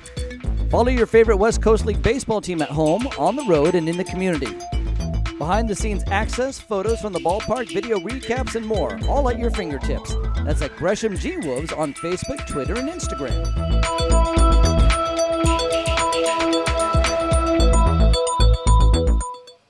And so now, as we begin the top half of the fourth, in a 1-0 count, or rather, 0-2 now is the right fielder Justin Bundy as he fouled off the first two pitches he got from the right-hander Donovan Ramirez. Back on the bump for his fourth inning. So far, smooth sailings here for Ramirez as he now kicks and fires in the 0-2. Fastball tied him up and inside. Gone swinging here is Justin Bundy to begin the top half of the fourth. That's a total of 5 strikeouts. Make that 6 as he also K'd a batter in the previous inning. So 6 now through just 3 1/3 here for Ramirez. Certainly his most impressive strikeout performance of the season already, and has already broken his season high of 4. So in fact broke that after the third, as now Elijah Collins will step in, fouls the first pitch he sees back off the screen, and it's 0-1. Now Collins is 0 for 1. In fact, collected his first hit in his first at-bat today as a member of the Kitsap Blue Jackets. Also picked up the first stolen base on the season for Collins as the 0-1 on the way. Check swing, but doesn't matter as he says, Gerkman ruled he did go around. So as Collins called strike 2 on the check swing, quickly down in a hole. Ramirez seemed locked in tonight, especially when he gets in that tempo. 0-2 on the way. Fastball barely got a piece of did Collins as he fights it off to the left side. We'll do it again, 0-2. So 6-0. The Grey Wolves had the lead here in the first game of a 3-game series against the Kitsap Blue Jackets. Looking to maintain pace in the South Division of the West Coast League as this fastball too far low here to Collins. 1 ball and 2 strikes. The Yakima Valley Pippins come into play 12-6 as their record. And the Grey Wolves at 10-4. So a total of 4 more games played by the Pippins as this pitch misses too far out to even up the count at 2-2. But nonetheless, a very pivotal series for Gresham, especially after dropping 2 of 3 to the Walla Walla Sweets over the last 3 days. They need to get back in the win column here. Something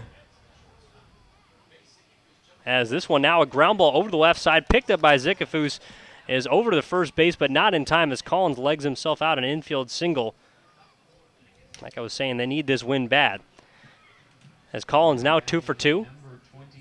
In fact, in the very first series when he played for Thurston County, the Thurston County Senators, he led off those 2 exhibition games that they played against the Grey Wolves, led each of them off with an infield single himself. I remember both times because they were nearly identical. There were broken bat choppers just over the head of the starting pitcher, whoever was on the bump that day for Gresham. As now a right-hander will step to the plate. First pitch on the way, a fastball in the dirt. Back pick over to first, not in time as Collins is in with a head-first slide. And so now the batter, the catcher, Benny Kalevahea, up in the count 1-0 as he's 0 for 1 with a strikeout so far. Like I was saying, Collins very familiar with infield base hits, especially here at Osland Field. Already has 2 of them, now make that 3 as the 1-0. A fastball that runs too far inside here, now 2 balls and no strikes. Now in the last week, Kalevahea has 15 at-bats, only 2 hits, so batting just 133, although has scored 3 runs, 1 RBI, as he now takes a changeup of the outside corner for strike 1. He struck out 4 times in the past week. Has reached base at a 350 clip. He's walked 4 times, also hit by 1 pitch, so still managing to find himself aboard. As Collins takes his lead, now takes off to second base. Curveball on the dirt, got by Clanky, throw down to second base, not in time, however, as Collins really has had Ramirez's number. Second stolen base so far this evening, as he takes advantage of a curveball that was low, picked off the dirt by Clanky. In fact, the fact that he was able to get the throw down was amazing in and of itself. But nonetheless, a runner in scoring position here with 1 out. So 2 for 2. And by that I mean 2 singles as well as 2 stolen bases here for Elijah Collins. As now Kalevahea takes a fastball on the outside corner, called strike. So he thought that was ball 4. As a 3-1 pitch angles in for a strike.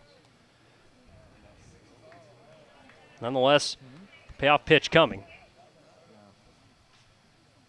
We'll see if he can refocus here. Like I mentioned, has already struck out 4 times so far this week, a total of 19 on the season. As now Ramirez fires the payoff pitch, fastball low, blocked in the dirt by Clanky. That doesn't allow Collins to move up. But Kalevahea will take a 90-foot walk down to first base. That's the first base on balls, or excuse me, second base on balls handed out by Donovan Ramirez so far this evening. So far has been pretty good. Only walked 2 in his last outing against the Corvallis Knights when he had a quality start. Went 6 innings, only allowed 3 earned runs. But now we'll face the lefty here in the form of the center fielder, Jordan Ackerman. So now checks the runner on second. Collins, as now he fires and swung on and missed.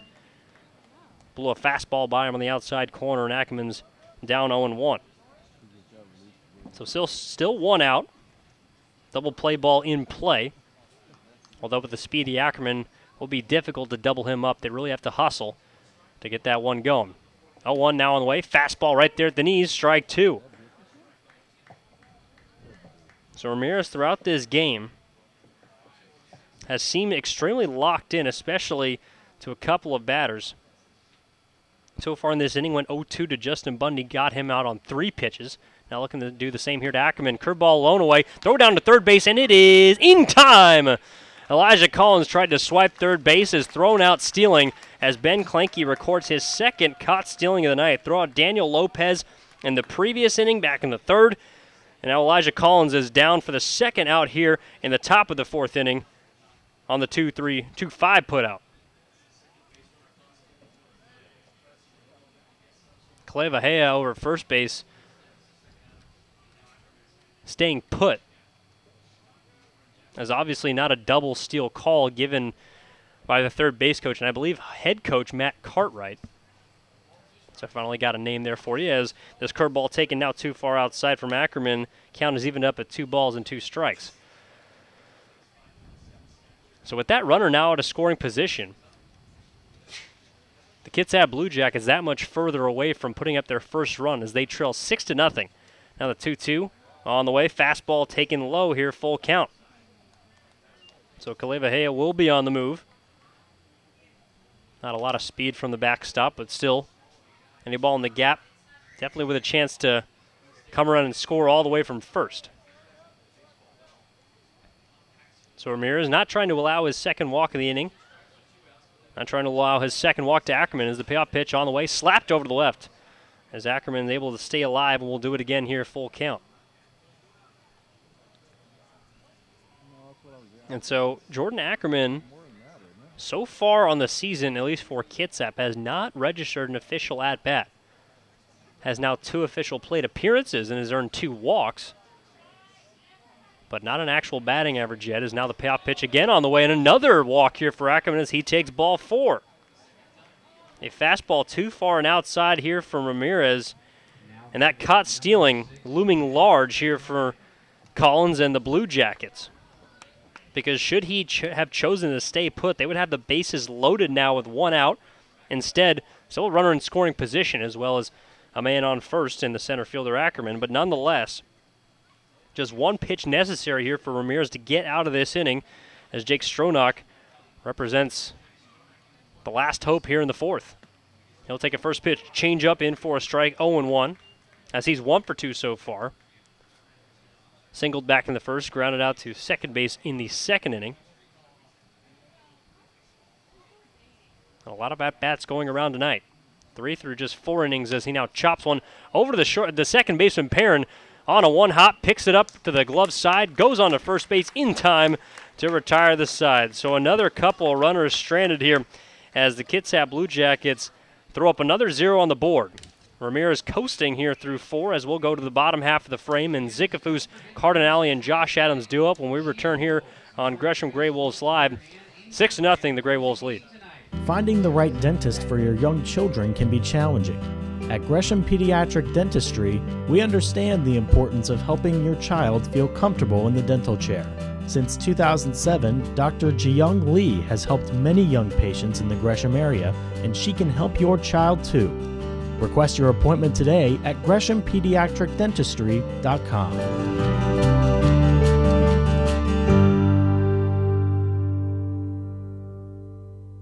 It's a howlin' good time down at the Lucky Pint, where we have 30 rotating taps, happy hour all day on Sundays, fishbowl Fridays, or just come down and fill up a growler. The Lucky Pint is the home of Gresham Grey Wolves, where we honor service members with a 20% discount every Monday.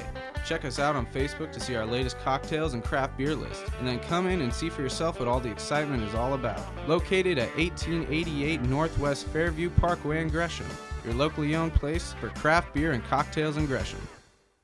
If you are looking for an award-winning institution of higher education that is touching lives in many ways, look no further than Mount Hood Community College. For 50 years, MHCC has been an economic engine that brings hundreds of millions of dollars into our community, while also providing great educational services to area residents. No matter what you're interested in, MHCC has a place for you. To learn more, visit our website at mhcc.edu. Mount Hood Community College, transforming lives, building communities. It's time to gear up. Visit the Grey Wolves team store during your next visit to Osland Field. Hats, hoodies, and shirts in different styles, colors, and logos to show your support of Gresham's team. We have a huge selection of Grey Wolves gear available online as well. Just visit GreshamGreyWolves.com to pick up your favorite gear and wear it to the next Grey Wolves game at Osland Field. That's the team store at GreshamGreyWolves.com. Gear up! And so now Connor Zicafus, the third baseman for Gresham, will step in here against the right-hander for the Kitsap Blue Jackets, out for his now 3rd inning of work, Joey Angus. Came in to get the last out of the 2nd inning.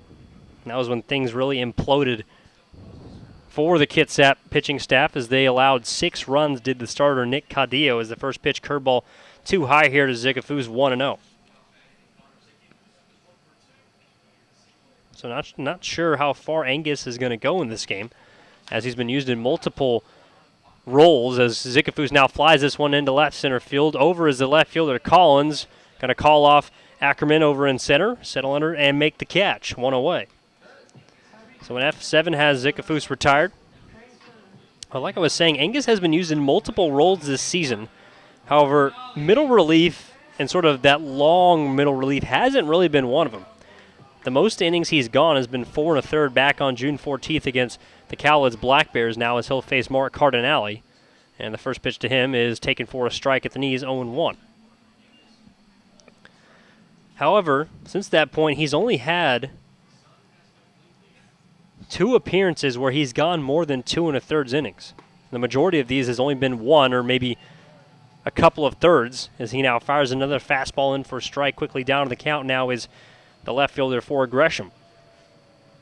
So Angus working fast in the windup here. Slider on the outside corner, hit off the end of the bat by Cardinale, going into right center field as a center fielder, Ackerman, able to get back and make the catch there. So a nice play as he was shading him towards left center, still able to range back and make the play. As a couple of flyouts have the Gresham Grey Wolves down 2 outs with their right fielder coming to the plate and Josh Adams.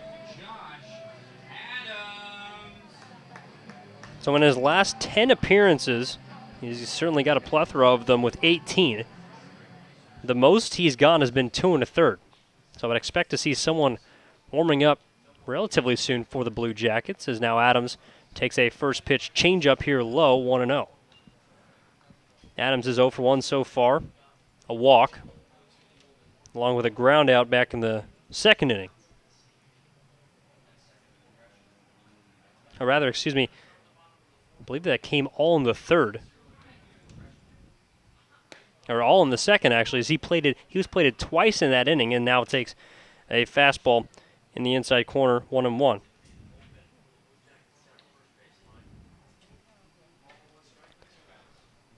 And so now Angus in the windup and the 1-1 on the way. Ground ball over the right side, hard chopper, but right to the second baseman, Lopez. He'll gather himself, flip it on to first base in time, and 1-2-3, the Grey Wolves go here to end the 4th inning. So that'll take us to the 5th at Osland Field with Gresham coming to the plate, or rather Kitsap, with Daniel Lopez, the second baseman, to record the final out of the 4th inning, along with the shortstop Luke Stamfeld and the DH Joey Galeno. When we return here on Gresham Grey Wolves Live, is Gresham 6 and Kitsap nothing. Try a double play with your Gresham Grey Wolves by becoming a marketing partner. If you or someone you know would like more information on how to become a marketing partner, contact the Grey Wolves at 503-428-5248. Again, that's 503-428-5248. The partnership with the Grey Wolves will be a howl of a good time.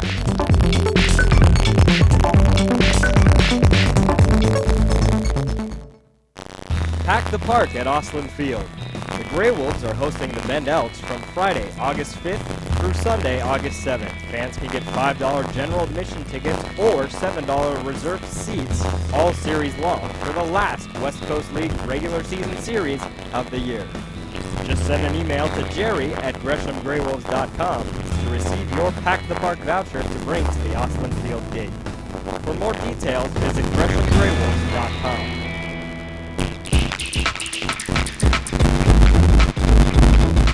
Follow your Gresham Grey Wolves on social media. The Grey Wolves are active on Facebook, Twitter, and Instagram at Gresham G Wolves. Follow your favorite West Coast League baseball team at home, on the road, and in the community. Behind-the-scenes access, photos from the ballpark, video recaps, and more, all at your fingertips. That's at Gresham G Wolves on Facebook, Twitter, and Instagram.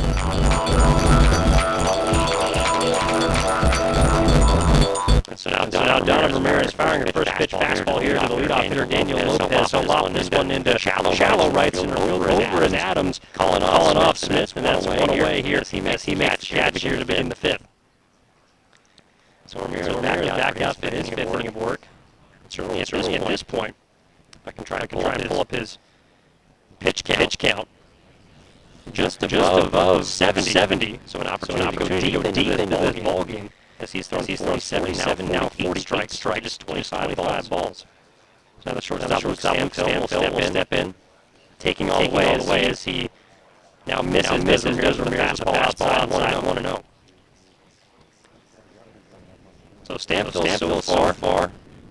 One for two as he now takes a fastball too far inside 2-0.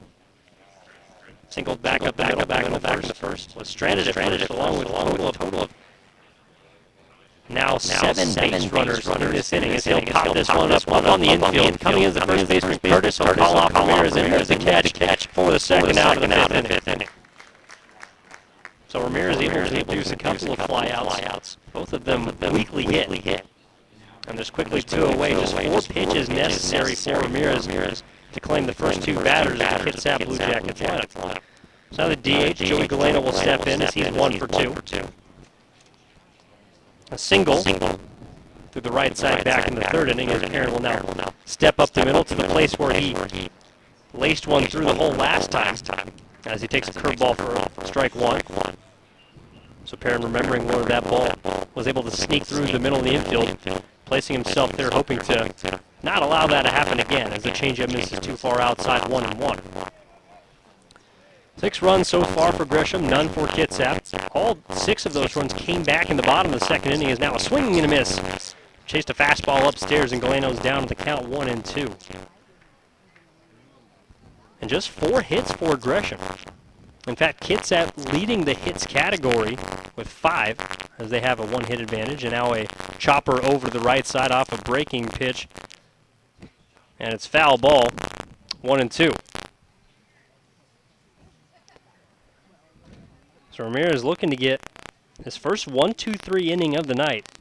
Had a chance back in the second, as he now misses too far outside here, 1-2, rather make that 2-2.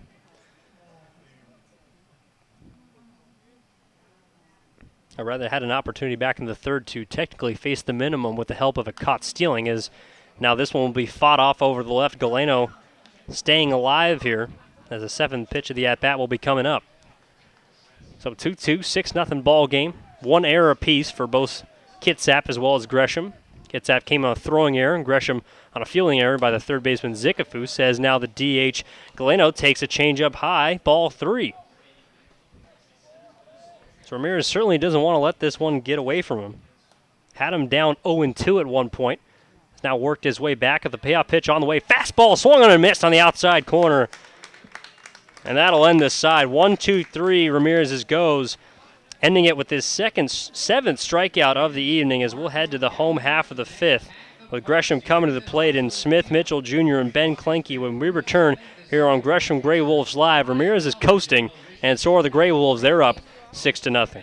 Bum, ba-da-dum, da-da-dum. You are in a quest full of danger and excitement. Your path clouded by deception and dead ends that could cost you dearly. You have to fight off dangerous snakes and vicious jackals, savage headhunters and shark-infested waters. You don't know who to trust, and all you want is to buy a new car. I'm Bess Wills at Gresham Ford, and getting the car or truck you need doesn't have to be a dangerous adventure of epic proportions. At Gresham Ford, you won't find any snakes, weasels, or other predators, and you don't have to worry if you are going to get pillaged. All dealers pay the same for the cars they sell. We just help you get the new or used vehicle you need without all the drama. If you want an adventure full of shady characters, crooked deals, and nasty vermin, go to the movies. If you want to get the best built cars and trucks in America, come to Gresham Ford. We'll all donate $100 to the church or charity of your choice with every vehicle you purchase at Gresham Ford. Bum, ba-dum, bum, bum, bum. Finding the right dentist for your young children can be challenging. At Gresham Pediatric Dentistry, we understand the importance of helping your child feel comfortable in the dental chair. Since 2007, Dr. Jiyoung Lee has helped many young patients in the Gresham area, and she can help your child too. Request your appointment today at GreshamPediatricDentistry.com.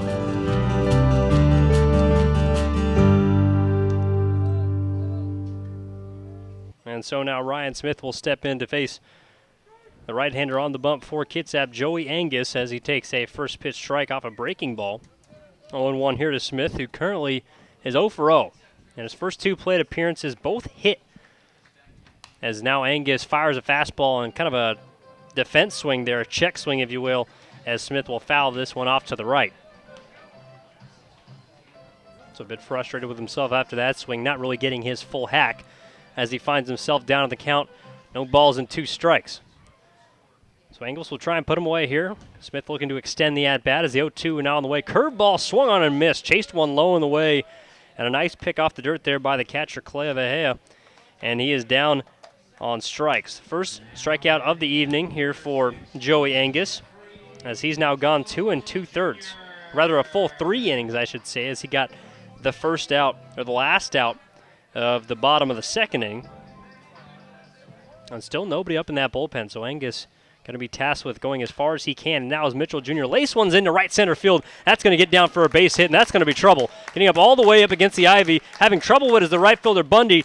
Mitchell will have to hold on at second base. Was going to try and get to third, but the throw coming in, and a wise decision there made by Mitchell Jr., as he probably would have been out by quite a few steps. nonetheless, extra bases here with one out for the Cal product as Mitchell Jr. collects his first hit of the night. Already has a run scored and now puts himself in scoring position here for Ben Klenke. That's Mitchell Jr.'s 7th double of the season. Now a total of 8 extra base hits, as he also has paired that with 1 triple himself. And so now the backstop will come in for Klenke. And so now Mitchell in scoring position. He'll take his lead, being held on by the shortstop Stamfel. And a long hold here by Angus. Finally fires a changeup low in the dirt, blocked by the catcher Kalevahea. And it's 1-0. So Klenke so far, both ground balls have been hit tonight over to the first base side, one of which got past Powell's for a base knock and ended up coming around to score. The other one, however, was flagged down. And a nice play over there by Powell's. As a 1-0. High fly ball deep into shallow right field. Going to be playable there for Ackerman as he'll make the catch. Not tagging his Mitchell Jr. Not nearly far enough was the fly ball, as Klenke and unproductive out there for the second of the bottom of the 5th inning. And so now Drew Curtis will step in as he's 1 for 2. A run scored to go along with an RBI. Batted in that 3rd inning as well as the 2nd, so getting his 3rd at-bat this evening. And has appeared to be more comfortable at the plate, although just coming in with a 158 batting average. As now with 2 outs, Engels will fire. Big swing and a miss there off a curveball over the outside half of the plate, 1-0. Just a 158 average for Curtis, although went 2 for 5 in his last appearance against Walla Walla a couple days ago. Also with a double and 2 ribbies. In the series before, against Corvallis, got 3 starts, or rather 3 appearances, 1 start in that ball game, ended up scoring a run as well as getting an RBI, as he now takes a curveball low and outside to even up the count at 1-1. So another RBI opportunity, has a total now of 11 on the season with the run he drove in back in the 2nd inning. I believe it was Mitchell Jr. himself. Of course, Jeff now waiting on second base as Angus fires a fastball low, and there it cannot be blocked as Mitchell Jr. advances on the wild pitch. Extremely quick off the bag there, and there's that speed displayed on the base pass by Mitchell Jr. as he moves up 90 feet closer to home plate. In fact, just 90 feet away now as he will take his lead from 3rd base. So Kalevahea unable to keep that ball in front. Certainly going to be called a wild pitch. As now Angus with a runner on 3rd. Now buries a curveball in the dirt. Not swung on by Curtis, but blocked by the backstop. Able to keep that one in front. Going to go for ball 3. So a hitter's count here for Drew Curtis. And got to be careful in this situation as Angus not afraid to throw backwards, or pitch backwards, I should say, as we've seen him toss a couple of off-speed pitches being down in the count or being in hitter's counts. So we'll see what he goes to here in the 3-1. Comes set, now kicks and fires, an off-speed pitch himself, but sliced off the bat, foul, and out of play there by Curtis. Was a bit out front, certainly for looking for something a little more firm, but was still able to get a piece, keep himself in the at-bat, now full count.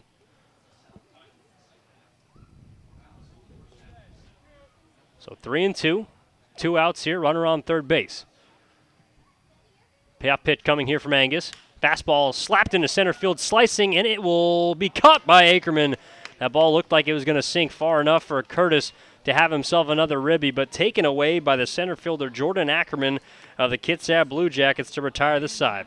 So no runs, 1 hit, no errors, and 1 runner left on 3rd base as we head to the 6th inning now at Osland Field. It'll be Martin Powell, Justin Bundy, and Elijah Collins when we return here on Gresham Grey Wolves Baseball Live. It's a howlin' good time down at the Lucky Pint, where we have 30 rotating taps, happy hour all day on Sundays, fishbowl Fridays, or just come down and fill up a growler. The Lucky Pint is the home of Gresham Grey Wolves, where we honor service members with a 20% discount every Monday. Check us out on Facebook to see our latest cocktails and craft beer list, and then come in and see for yourself what all the excitement is all about. Located at 1888 Northwest Fairview Parkway in Gresham, your locally owned place for craft beer and cocktails in Gresham. If you are looking for an award-winning institution of higher education that is touching lives in many ways, look no further than Mount Hood Community College. For 50 years, MHCC has been an economic engine that brings hundreds of millions of dollars into our community, while also providing great educational services to area residents. No matter what you're interested in, MHCC has a place for you. To learn more, visit our website at mhcc.edu. Mount Hood Community College, transforming lives, building communities. It's time to gear up. Visit the Grey Wolves team store during your next visit to Osland Field. Hats, hoodies, and shirts in different styles, colors, and logos to show your support of Gresham's team. We have a huge selection of Grey Wolves gear available online as well. Just visit GreshamGreyWolves.com to pick up your favorite gear and wear it to the next Grey Wolves game at Osland Field. That's the team store at GreshamGreyWolves.com. Gear up! And so now Donovan Ramirez back out on the bump for his 6th inning of work. The first batter he will face will be the first baseman Martin Powles, who takes a first pitch fastball right through the heart of the plate, 0-1. Now it appears that there's some, not necessarily action, but a couple of bodies beginning to head down there in the Grey Wolf bullpen, one of them being left-hander Carter Book, as now Ramirez can't quite bend a curveball too far over the inside corner, called ball 1. No action down in the Kitsap bullpen, so it's going to continue to be the right-hander Joey Angus, pretty much going, I would believe, as long as he could, as now this one roped down the third base line, but just foul. Past the third base coach and head coach Matt Cartwright by just a couple of feet. Now Ramirez avoids some extra bases instead of 2 bags. Is now ahead in the count with 2 strikes. So I saw number 11, Book, the left-hander, along with, it appears, number 15, Kyle Scott, as a 1-2 on the way. Curveball low in the dirt. And not offered at by Powles, as that'll even it up at 2-2. So 6-0, the Grey Wolves have the lead. All 6 runs coming in the bottom of the 2nd inning. Besides that, nothing but zeros up on the board for both sides. As Ramirez, the 2-2 on the way, fastball fought off over the left. We'll do it again here, 2 balls and 2 strikes. Over in the hit column, now finally evened up at 5 apiece.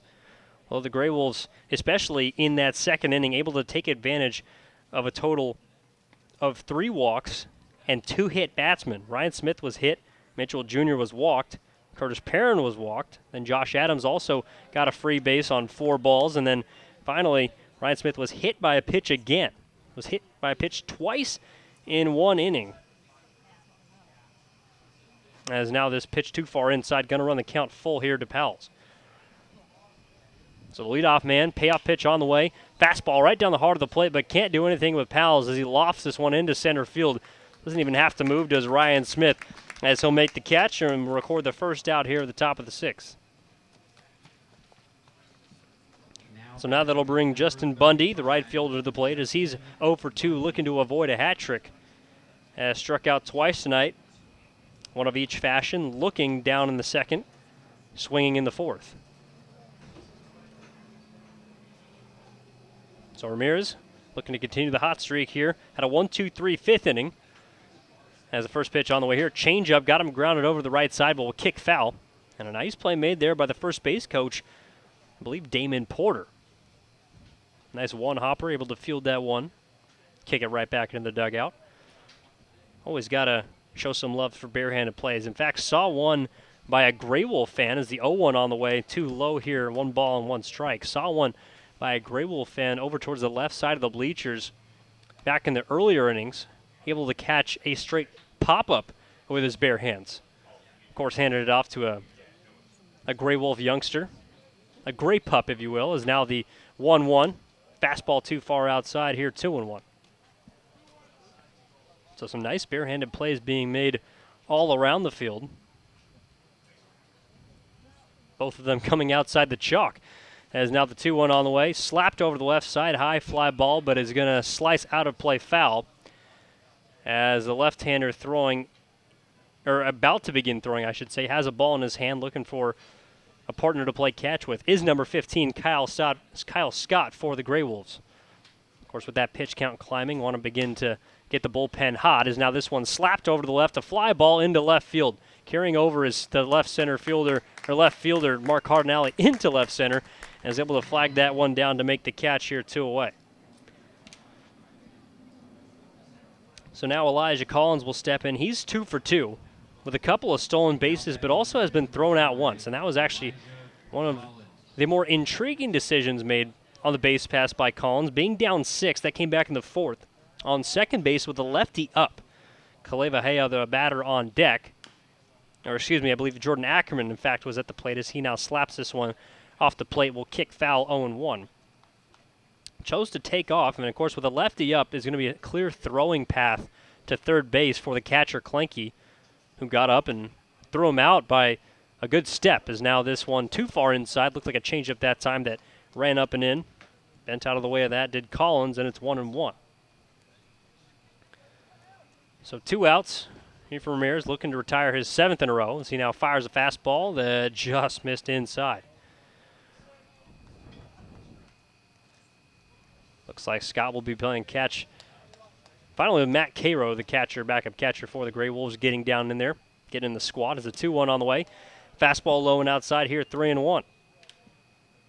Now Ramirez has already conquered one full count here in the 6th, able to get a fly out off the bat of Martin Powell, but will have to get his second strike right here in the 3-1. Big swing and a miss there from Collins. Pulled the string there, but something as Ramirez took a little bit off, able to get it in the strike zone and run the count full. So now Klenke set up on the inside corner, and the payoff pitch on the way. Fastball fought back off the screen. And a good swing there from Collins, able to stay alive. The only member of the Blue Jackets to have multiple hits. Of course, and is coming in his first 2 at-bats. I believe on the season, at batting .666 in 3 at-bats as he'll fight this one off again over to the right side, out of play, foul. So that was the 7th pitch of the at-bat.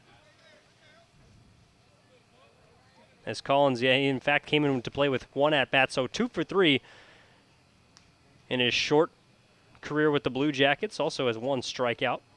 Looking to avoid that. Here's the 3-2 on the way. Fastball, fly ball into right field. Coming in is Adams. Now settles under it, able to make the catch, and the side is retired. So 7 in a row sat down by Donovan Ramirez as we head to the 7th inning at Osland Field. Coming up for the bottom of the 6th for the Gray Wolves as Perrin, Doherty, and Zickafoos will be stepping in when we return here on Gresham Gray Wolves Live. It's 6-0 in favor of your Gray Wolves. Pack the park at Osland Field. The Gray Wolves are hosting the Bend Elks from Friday, August 5th through Sunday, August 7th. Fans can get $5 general admission tickets or $7 reserved seats all series long for the last West Coast League regular season series of the year. Just send an email to jerry@greshamgraywolves.com to receive your Pack the Park voucher to bring to the Osland Field gate. For more details, visit greshamgraywolves.com.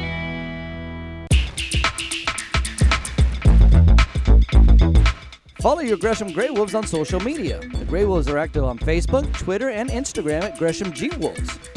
Follow your favorite West Coast League baseball team at home, on the road, and in the community. Behind-the-scenes access, photos from the ballpark, video recaps, and more, all at your fingertips. That's at Gresham G Wolves on Facebook, Twitter, and Instagram.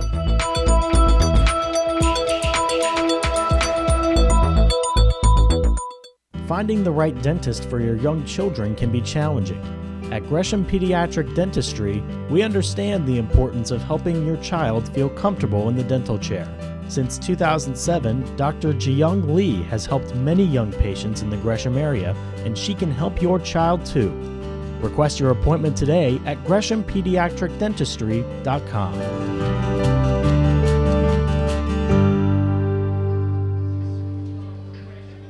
And so now Curtis Perrin, the left-handed second baseman, will step in for the Gresham Gray Wolves. Still on the bump is Joey Angus, going into his now 4th inning of work. So far has gone 3 1/3 here at Osland Field. A 6-0 ball game as the first pitch on the way to Perrin is a fastball taken on the outside corner for strike 1. Now Perrin so far 0 for 0, has scored a run as he has reached twice on walks. And with those base on balls now moves himself into a tie for first place amongst the free walks or free bases category, along with Ryan Smith as he now takes ball 1 too far inside. The batting average hasn't necessarily come around in the way that it has for a member of the infield, Dylan Doherty. Him along with Perrin kind of in the lower tiers of the 200, paired himself as he now takes ball 2, currently at just 208.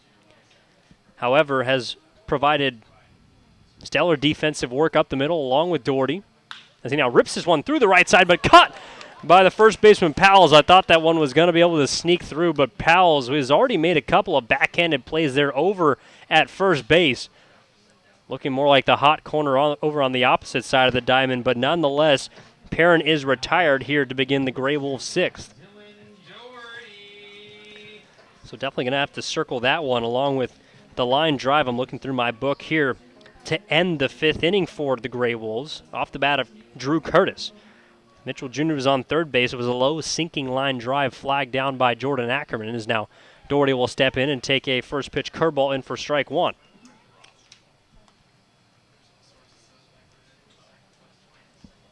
And so now the second pitch just about on the way here from Angus as he kicks and fires.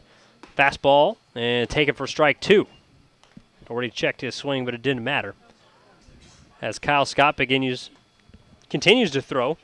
And another right-hander, looks like number 5 for the Gray Wolves, will begin to throw as well. So now the 0-2 by Doherty, laced up the middle. One hops the shortstop, Semfel over to his left, collects it, goes to first base, and just in time.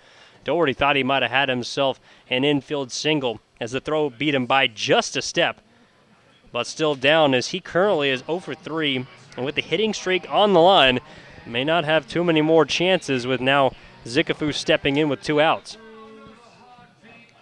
So ever since coming in that bottom of the sixth, Angus has done a good job of stalling the Gray Wolves, at least providing the Blue Jackets an opportunity offensively to try and come up and put runs across on the board. But Donovan Ramirez for the Gray Wolves has been dominant, to say the least, so far in this ball game as Zikafu now takes a bender on the inside corner for strike one. So it appears now finally a right-hander beginning to chuck down in there in the bullpen for the Blue Jackets, although just a light game of toss or catch, as Zikafu now takes a fastball outside to even up the count at 1-1.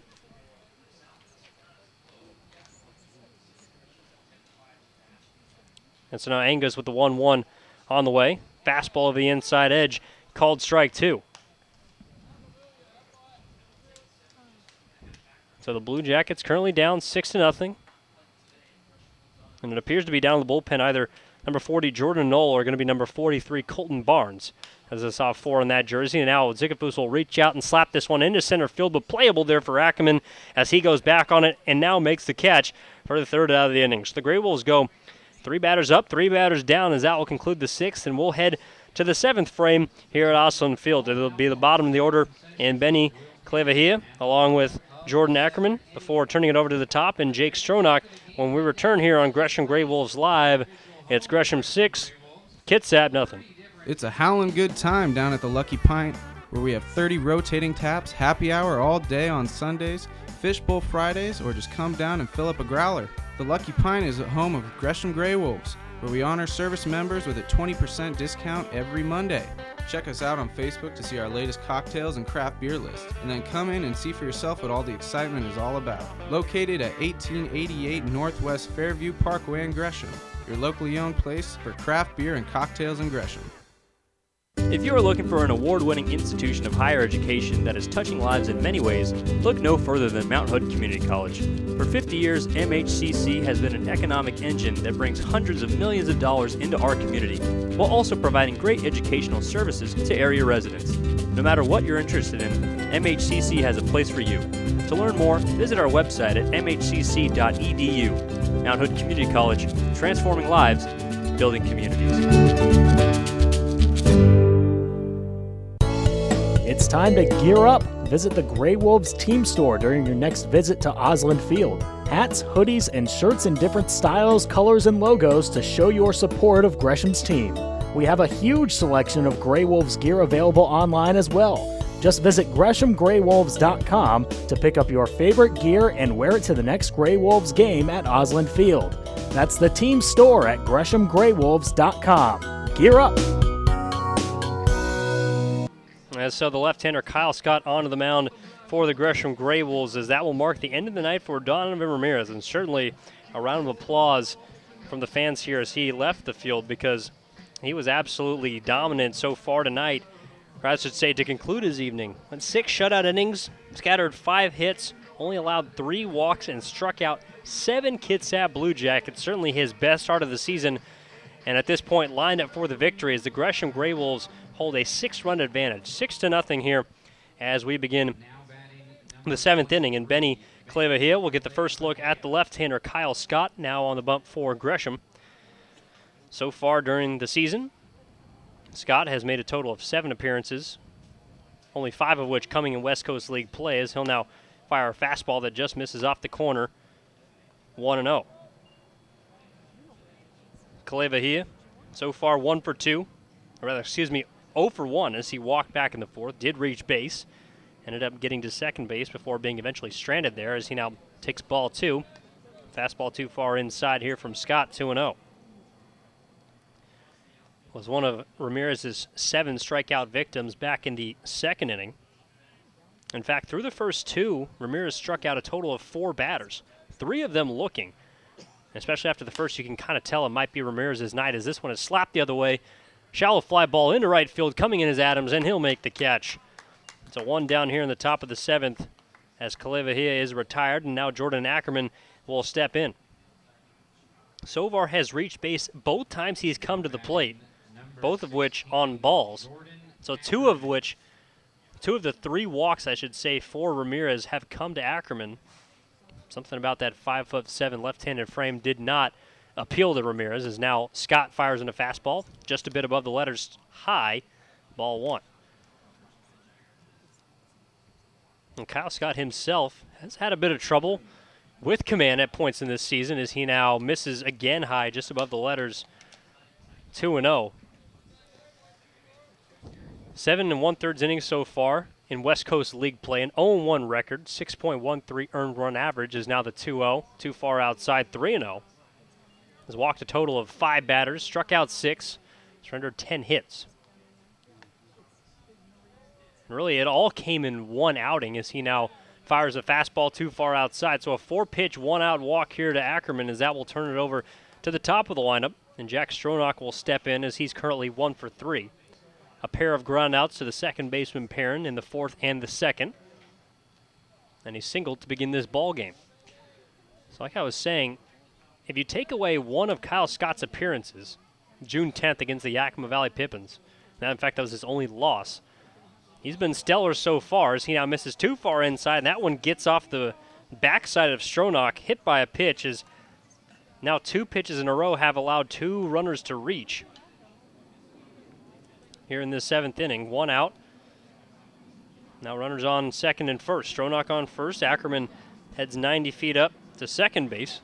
Now puts himself in scoring position for Daniel Lopez.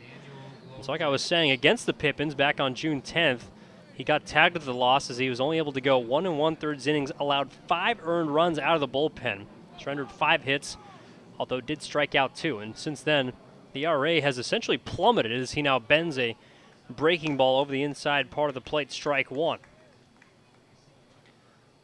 So from the point where it started at 33.75 is now down to a 6.14. Has not allowed an earned run since in West Coast League play.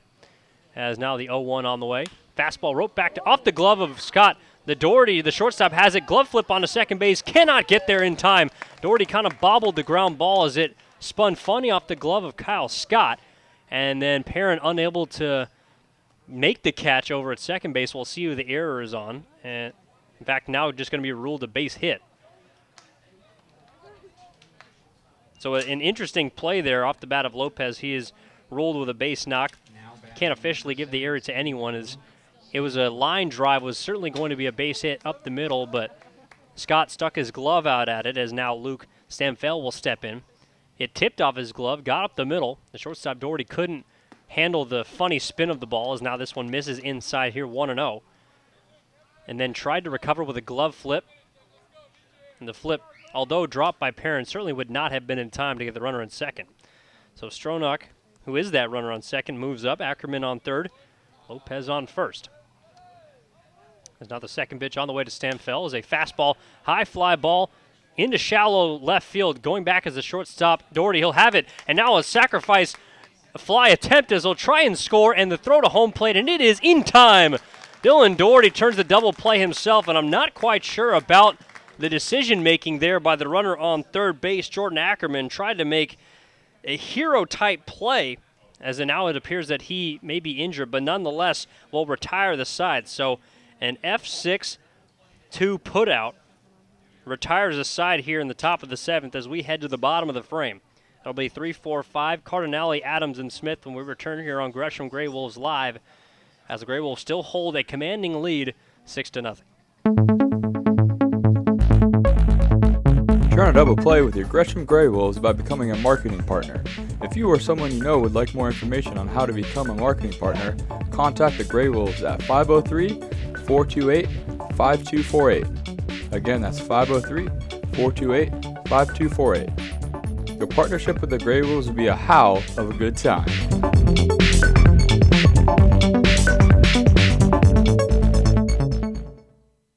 Pack the park at Osland Field. The Grey Wolves are hosting the Bend Elks from Friday, August 5th through Sunday, August 7th. Fans can get $5 general admission tickets or $7 reserved seats all series long for the last West Coast League regular season series of the year. Just send an email to jerry@greshamgraywolves.com to receive your Pack the Park voucher to bring to the Osland Field gate. For more details, visit greshamgraywolves.com.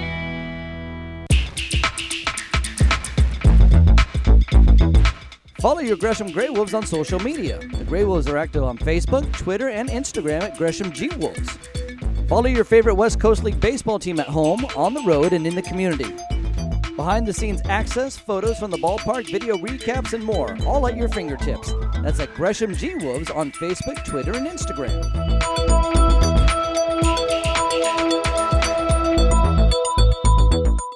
Finding the right dentist for your young children can be challenging. At Gresham Pediatric Dentistry, we understand the importance of helping your child feel comfortable in the dental chair. Since 2007, Dr. Jiyoung Lee has helped many young patients in the Gresham area, and she can help your child too. Request your appointment today at GreshamPediatricDentistry.com.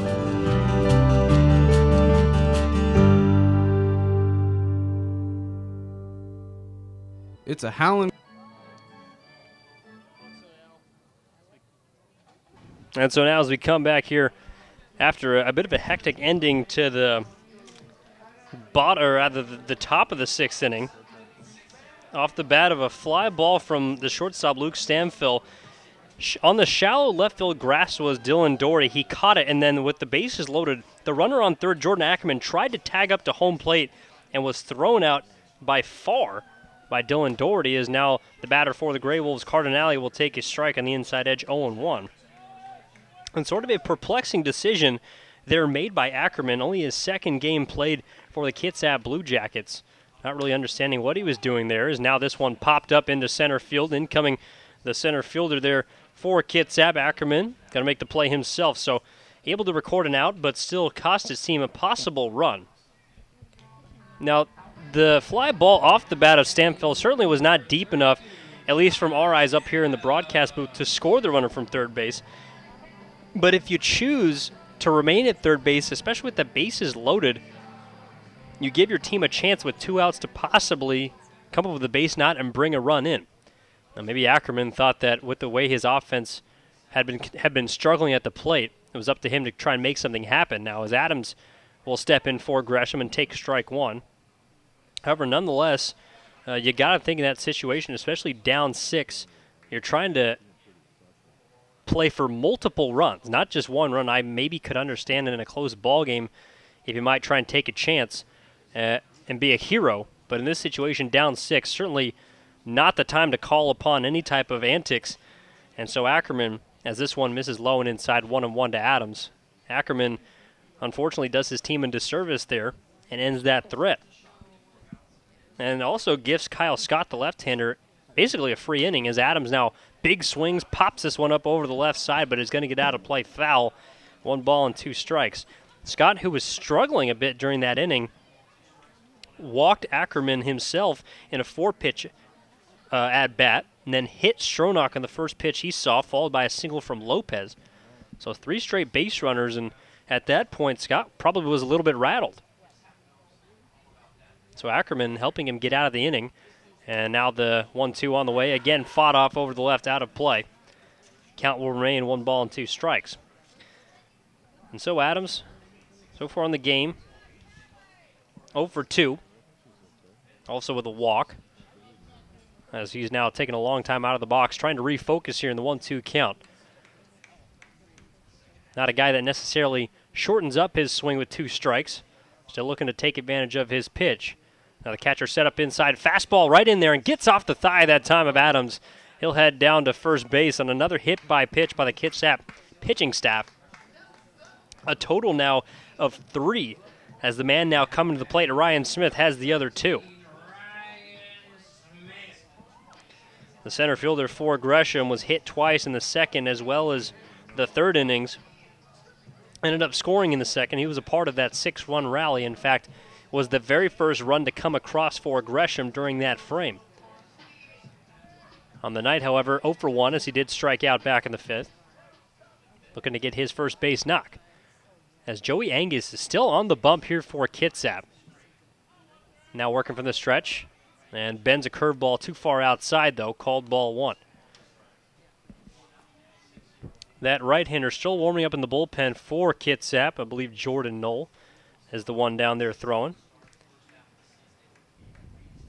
Now, so far, Angus, now in his 5th inning of work, 4 2/3 so far, and that is the most he's had on the season as Smith swings through a fastball here. Ended up getting a piece, though, and it's 1-1. So 4 2/3 innings so far. Has 1 strikeout. In fact, struck out Smith back in the 5th inning. As Adams will take his lead from first, the 1-1, as Smith now steps back in the box. So now the 1-1 on the way. Big breaking ball. Cannot quite catch the edge, says the home plate umpire, Tim Gerkman, and it is 2 balls and 1 strike. Total so far of 5 hits for Gresham, 6 for Kitsap, although no runs to show for it, as the Grey Wolves have as many runs as the Blue Jackets do hits. As now the 2-1 on the way, fastball in the inside corner. Smith didn't agree with it, but nonetheless called for a strike by the home plate umpire, Tim Gerkman. No one on the Grey Wolves has more than 1 hit. Curtis, Clanky, Mitchell Jr., along with Cardinale and Zicafus, each with a knock. And a total of 4 RBIs is now a hit-and-run attempt. Smith grounds it to the shortstop. He'll pick it up. Slamfer will go across the diamond in time to first base to record the out, but Adams moves up to second base. And so Smith technically gets the job done. Although he is away now for the second time tonight on the 6-3 putout, that'll bring Jeff Mitchell Jr. to the plate. As Adams running, especially with that ground ball kind of off the hands there, from Smith to the shortstop, Stanfill certainly could have produced a double play ball, but with the hit and run put on by Justin Barkas and the Grey Wolves, foiled that possible attempt. So now a runner in scoring position with 2 outs for Mitchell Jr., who's already got 1 double so far. Also a run scored, as he is 1 for 2 so far in this ball game. Scored back in the 2nd, doubled in the 5th. Unfortunately, was stranded there at third base. Could not get him in with less than 2 outs. So looking to take it into his own hands here. 2 down as Adams continues to dance over at second base, now in his lead. And Angus from the stretch, big curveball in for strike 1 over the heart of the plate. On the season now, Mitchell Jr. batting .311 as he's 1 for 2 with a walk and a run scored. Attending University of California, Berkeley. So a Golden Bear. And now the 1-1 on the way. Slap to the right side. That's going to get in for a base knock. Bundy, the right fielder, will pick it up. They're going to send Adams all the way home, and now he's cutting a run down. Shirley was out, but will pull on the brakes, end up to third base. Now going to try and make something happen here. The third baseman will run him down. Stronach able to make the catch and make the tag to retire the side. So Mitchell Jr.'s single all for naught, as Adams ends up going through the stop sign at third base, gets thrown out on the 9-5 putout to retire the side.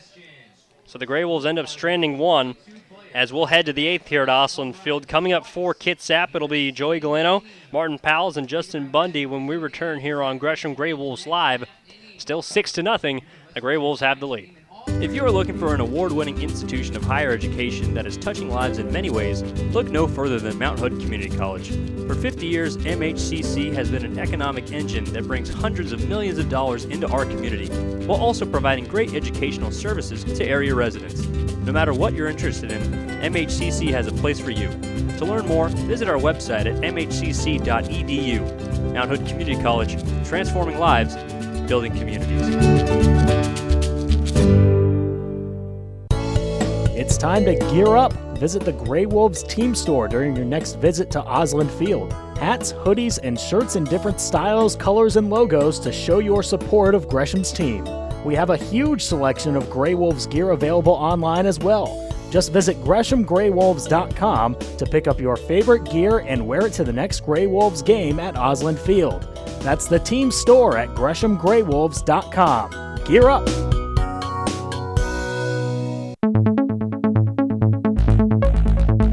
Turn a double play with your Gresham Grey Wolves by becoming a marketing partner. If you or someone you know would like more information on how to become a marketing partner, contact the Grey Wolves at 503-428-5248. Again, that's 503-428-5248. Your partnership with the Grey Wolves will be a howl of a good time.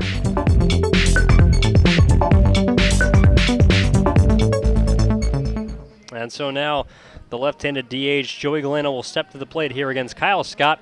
Back on the mound for his second inning of work. Was able to work out of a bit of a jam there in the top of the 7th. After getting the first batter out in Kalevahia, ended up giving up 3 base runners in a row. Ackerman, Stronach, and Lopez all reached on different forms. A walk, a hit by pitch, and a single, respectively, as now Galeno slaps one off to the left side, out of play, foul here, 0-1. However, then Luke Stamfeld, the shortstop, popped one up in a 1-0 count over the shortstop Doherty, made the catch out in shallow left center field, turned around, and Ackerman from third had taken off to home plate to try and score on a possible sacrifice fly. Now as Galeno swings through a fastball here, 0-2.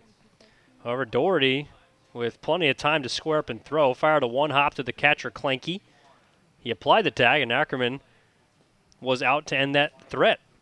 Now the 0-2 on the way. Curveball too far inside. Gets off the backside of Galeno, and he will gladly take his base here. A bit of a gift and an 0-2 count there from Kyle Scott, as that is the second hit batsman so far for him this evening. Third free base allowed, as that'll bring the first baseman Martin Powles now to the plate. 0 for 3 so far. Lined out back in the first. That's the closest he's got to a base knock, as that one was flagged down by the shortstop Doherty. Also a pair of flyouts to right end center field, as now he takes a first pitch fastball just above the belt there. Ruled a ball. 1-0. Now Powell's, at least entering this series, was someone that I wanted to focus in on, especially as a bit of a Gresham Ford key to the game in terms of how to beat this offense for Kitsap, as he swings and misses through a fastball there to even up the count at a ball and a strike. Especially since coming into play, had the highest average, 318 through 26, now 27 games played. And really had been the only offensive threat, at least over the last week, for Kitsap, as he now takes one too far inside here, 2 balls and 1 strike. In the last 7 days, Powell's batting .381 through 21 at-bats, 8 hits, 4 runs, 8 doubles, as he now sends a high fly ball deep to center field, but going back on it, playable for Ryan Smith, about 10-15 feet in front of the warning track, able to make the catch for the first out here in the top of the 8th. So that one was struck well. In fact, Powell's heading back to the dugout, shaking his head, possibly thinking he just missed that pitch. Nonetheless, down in the F8. So now the right fielder, Justin Bundy, will step in. He's 0 for 3 as well. Pair of strikeouts along with a fly out to right, as now it appears we're going to have a pinch hitter. That'll be number 29, Taylor Adams, 6'4", 190-pound right-hander. Going to be a freshman at Tacoma Community College, originally from Lacey, Washington. So going to get a look here at Adams. Then so far this season, he's played in 35 games, batting just 123 here. So 9 hits through 73 at-bats. As he'll come in for Justin Bundy, likely will go out there as well. Ruled as an outfielder, at least on the roster sheet, as he'll take a first pitch fastball, and that is ruled for a strike there on the outside edge, 0-1. So now with an out, Kyle Scott. Doesn't really change much about him, at least going from the windup to the stretch. A bit of a slower leg kick as this one grounded to the shortstop side, backhanded by Doherty, but cannot come up with it. That one skipped up off the lip of the grass there, right past a backhanded attempt by Dylan Doherty, so it's surely going to be a base hit there for Taylor Adams. That'll be number 10, officially breaking the double digits mark here. 10 hits through nearly 75 at-bats, so congratulations to him. As now that'll put a runner on second and first here. Elijah Collins will step up. So far 2 for 3. A couple of stolen bases, also caught stealing one, so he's 2 for 3 so far in that department tonight. Also 2 for 3 at the plate as he flew out just a couple innings ago back in the 6th, and now takes ball 1 too far inside.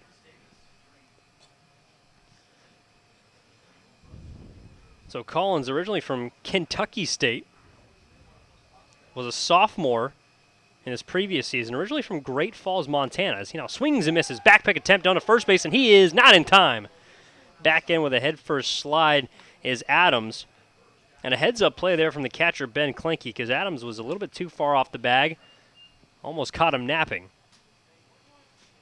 The tag from Drew Curtis was just not nearly in time. A bang-bang play. And safe, says the field umpire, Jim Courtney, is now the 1-1 on the way. Fought off over to the right side, playable on the infield. Incoming Curtis, he'll make the catch, infield fly roll, but doesn't matter as he'll corral that one for the second out. And Elijah Collins, after reaching his first 2 times, has now been out on 2 flyouts in the latter of his 2 at-bats. Rather, his 4 at-bats, I should say, is now Benny Cleva here. The catcher will step in. So far, 0 for 2.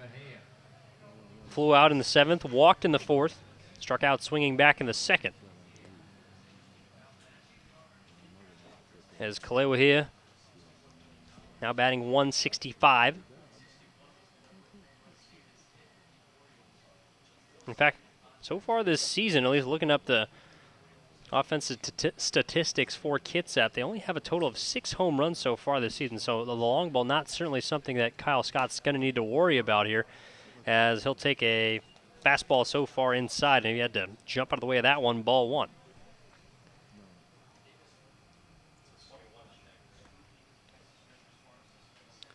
So Doherty holding the runner on second. Curtis kind of keeping behind the runner at first, not holding him on base, as Scott will have to worry about getting the 3rd out of this inning, and the 1-0 on the way. Fastball in the inside corner, called strike 1. And it looks like a newer Grey Wolf beginning to throw, or the newest member of the Grey Wolves, I should say. A right-hander, Dakota Wendell, 5'11", 185-pound right-hander from Boise, Idaho. So he'll get ready for his first appearance, possibly coming next inning for the Grey Wolves, as a backdoor breaking ball is in for strike 2. A nice pitch there for Kyle Scott, kind of tiptoeing the edge on the outside corner. And Kalewahia is now down in a hole here, 1 ball and 2 strikes. Zikafus hugging the line at third base. Don't want to allow any extra base hits, but is surrendering the 5.5 hole between him as well as shortstop. So now Scott with his sign, 1-2 on the way. Another backdoor breaking ball, but cannot quite get him out as he'll slap that one, defend the plate off to the right side. We'll do it again, 1-2. So Scott so far looking to strand another couple of base runners. Left 2 on there in the 7th. And a total now of 9 base runners left in scoring position by Kitsap. 2 of which in scoring position. Looking to leave another one right here. So the 1-2 again on the way. Big curveball, reached out and was able to just get a piece of it, did Kalewahia, in order to keep that count alive. Keep his at-bat alive here, continuing to battle. Has struck out a total of 19 times so far this season.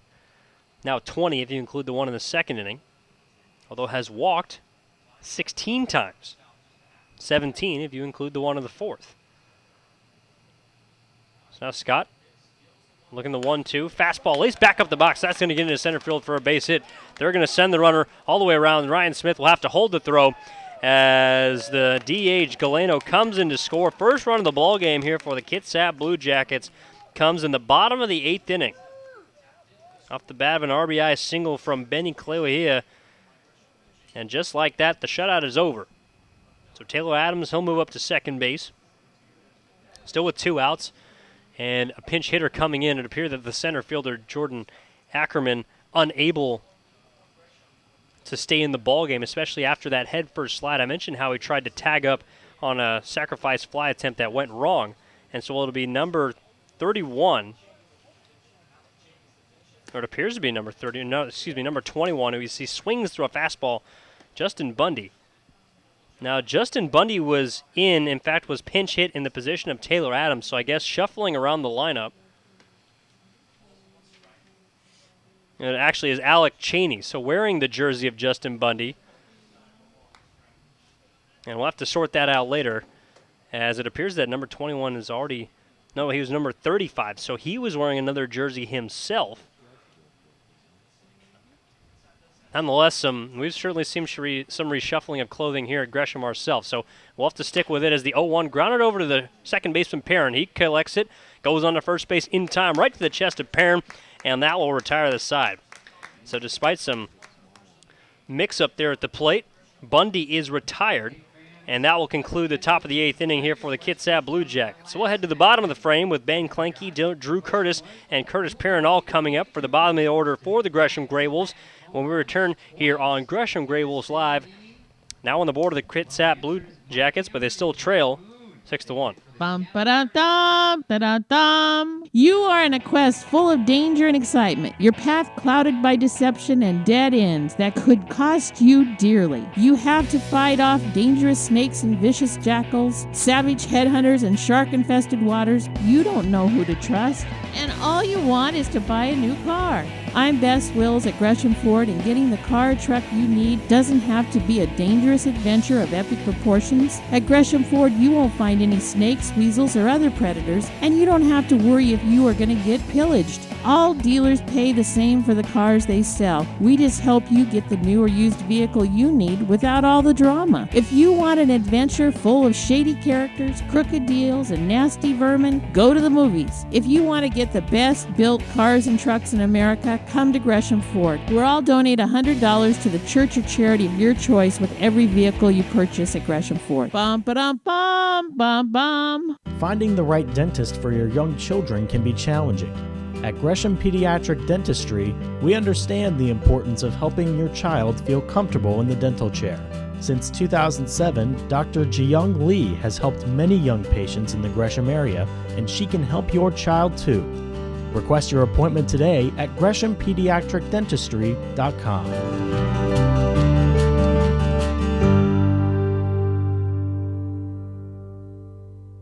It's a howlin' good time down at the Lucky Pint, where we have 30 rotating taps, happy hour all day on Sundays, fishbowl Fridays, or just come down and fill up a growler.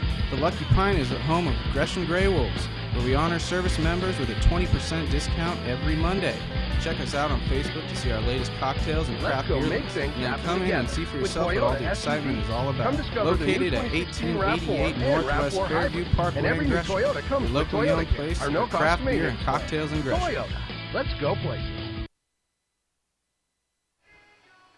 And so we want to apologize for that quick technical difficulty there on the commercial. Not sure why that was coming about. Nonetheless, we'll head to the bottom of the 8th inning here at Osland Field, as Ben Klenke will step in against new pitcher on the mound for the Kitsap Blue Jackets, wearing number 25, Joe Siegel, as he is listed on the roster here as number 25. So nonetheless, some continual shuffling there of the jersey, something that Grey Wolves are certainly familiar with early on in the season, have since sort of repressed that, fortunately for us up here in the booth. So nonetheless, Siegel's on the bump. 6'2", 195-pound right-hander who fires a first pitch fastball in for a strike here to Ben Klenke. So down on the count, 0-1 is the Gresham backstop. He's 1 for 3 so far with a single back in the second, as well as a run scored. Another pitch coming on the way. Tied him up on the inside corner. A nice fastball in on the hands there of Clanky. He's quickly down 0-2. So Siegel definitely carrying a big arm. Going to be a senior at Northwest Nazarene, originally hailing from Ridgefield, Washington. As the 0-2 on the way, big curveball slapped over to the left side in the air, but playable here for Elijah Collins, taking a couple steps in and able to make the catch as the Blue Jackets left fielder for the first out of the home half of the 8th. So 1 for 4 on the night is Clanky, as Drew Curtis now will step in. And something kind of on the line here, at least looking forward, especially with this type of lead, the Gray Wolves likely would not need to come to plate in the bottom of the 9th inning, or at least knock on wood that they wouldn't, being up by 5. As Drew Curtis, now the first pitch on the way from Siegel, is taken on the outside corner for strike 1. However, looking to the top of the order, should the Gray Wolves go 1-2-3, Dylan Doherty would not be able to step in, and of course that would mean the end of his 13-game hitting streak, as well as 22-game on-base streak, as now Curtis grounds one over to the shortstop side. It's going to be Stample with it on the backhand. He'll go across the diamond in time, 2 away. So no pressure here on Curtis Perrin, but at least want to have Doherty come into the plate, at least give him a chance to try and extend both of those streaks, both of which would be coming to an end at this point, as he's currently 0 for 3. Does have a sacrifice fly, so it certainly contributed in the ball game. But nonetheless, would hate to see that come to an end, especially being tied for the longest hit streak so far in WCL play so far this season at 13 games. And so now, in fact, actually, we're going to have a pinch hitter here for Perrin. Number 5, Jordan Barkus, the second baseman, will step in. So he'll get a late inning at-bat here. As Barkus coming into the at-bat, a pinch hit appearance, making his 19th of the season, batting an even .250. Will take a first pitch strike right down the heart of the plate here, 0-1. 14 hits so far through 56 at-bats, 9 runs scored, pair of doubles, along with 3 RBIs. As the 0-1 on the way, low in the dirt there, picked up by the catcher, Calebahia. Count is evened up at 1-1. Now, Siegel so far this season has been very effective out of the bullpen for Kitsap. Holds a 1.50 earned run average, making his 10th appearance. 12 innings pitched, 9 strikeouts, 8 walks, however, as he now buries one again identically low and in the dirt here, 2-1. And has surrendered 13 hits.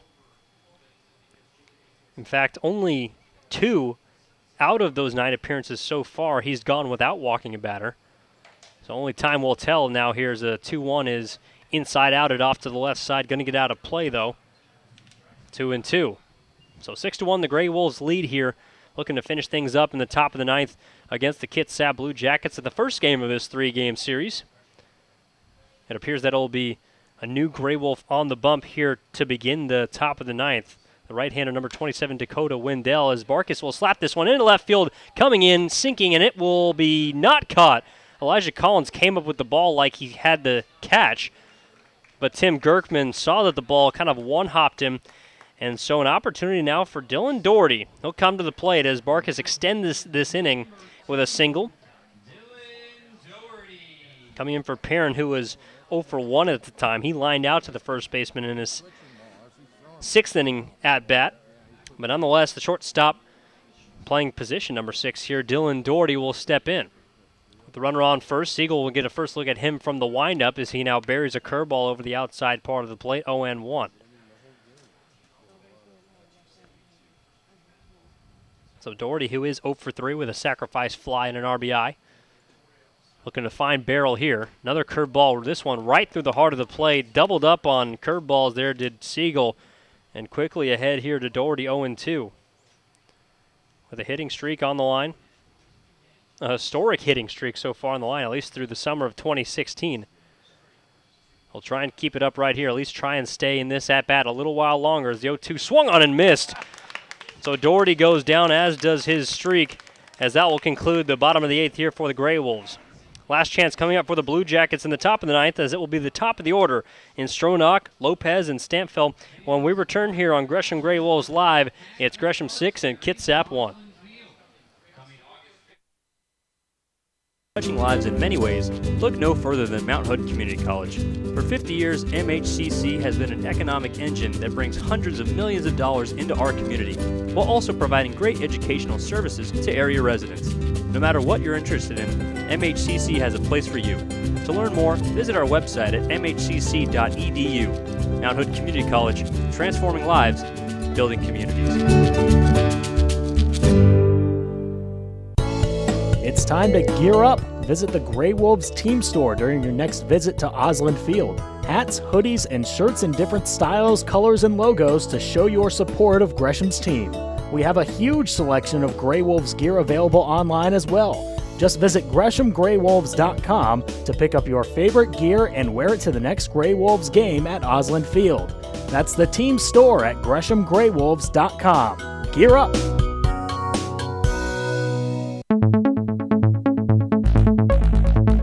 Turn a double play with your Gresham Grey Wolves by becoming a marketing partner. If you or someone you know would like more information on how to become a marketing partner, contact the Grey Wolves at 503-428-5248. Again, that's 503-428-5248. Your partnership with the Grey Wolves will be a howl of a good time.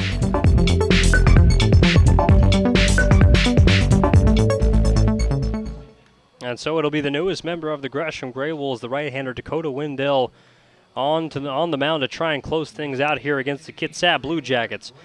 The Grey Wolves have a 5-run lead here entering the ninth inning, 6-1 here at Osland Field. The first game of a 3-game series here against the Kitsap Blue Jackets. And as we look ahead to tomorrow night, same start time, 7:05. And it'll be the same as well on Thursday night. But a chance here for Gresham, and especially looking around the scoreboard here in the South Division of the West Coast League, as Wendell's first pitch on the way here to the leadoff man, Stronach, is a fastball too far outside, 1-0. Now Wendell, 5'11", 185-pound right-hander from Boise, Idaho, was a freshman at Yakima Valley Community College and is from Yakima, Washington, as he now gets a fastball on the outside corner, strike one. Now looking around, currently the Pippins are not playing, so a chance for the Grey Wolves here to at least get a tie. They have a night off, are currently back a half a game, so this win would put them in a tie for first place atop the South Division in the West Coast League, as he now misses outside. 3-1 the count to Jake Stronach. Currently, the Bend Elks have defeated the Corvallis Knights. Cowlitz Black Bears and the Bellingham Bells also finished over there at Story Field. Finished up at 5-0 as Wendell fires a strike of the outside corner to run the count full. Finals all around the West Coast League, or at least the South Division, as this one is roped down the right field line very far, but way foul. That certainly had the distance, but couldn't keep it fair as it hooked past the foul line. So the Victoria Harbor Cats have defeated the Walla Walla Sweets 3-0. The Falcons of Kelowna beat the Wenatchee Apple Sox over to Elks Stadium, as this one is flipped down the left field line and is going to slice foul out past the left fielder Cardinelli, unable to keep that one in front of him. So the count remains full. The Grey Wolves, the last team currently dancing at this point. And so looking at the updated standings, at least in the north, Victoria and Kelowna currently tied at 9-7. Cowlitz at 9-7, a game and a half back behind the Grey Wolves. This one, a fly ball deep to left field, giving chase Cardinelli, now able to get under it as he settles and makes the catch there, one away. So Cowlitz, at least at this point, soon to be 2 games behind Gresham, as they'll move into a two-way tie with the Pippins atop the South Division. Bend, of course, got the W over Corvallis. They're now 9-11. Corvallis falling to 6-11 so far in the South, which is interesting considering they were first-half champs, were extremely dominant at 18-9, as now Wendell misses with a first-pitch breaking ball here to Lopez, 1-0. However, they just seem to not have whatever it took to get them to 18 wins here. Now is the first pitch in for a strike right through the heart of the plate, a fastball from the hand of Wendell, and Lopez has even the count here 1-1. Gresham looking to advance to 11-5. Kitsap at this point, should the score remain pat, would fall to 5-14 on the second half. That would drop them 8 games behind. Kitsap 3-7 in their last 10. The Grey Wolves an even 5-5. Looking to move on to greener pastures as now Wendell fires a fastball over on the inside corner, strike 2. So Lopez currently down in the count. He's got one base knock tonight as he's 1 for 4. Did reach on an error back in the third. Also a fly out and a strikeout. And now the 2-2 on the way. Chopper over the left side, going to remain foul there. 1 ball and 2 strikes now.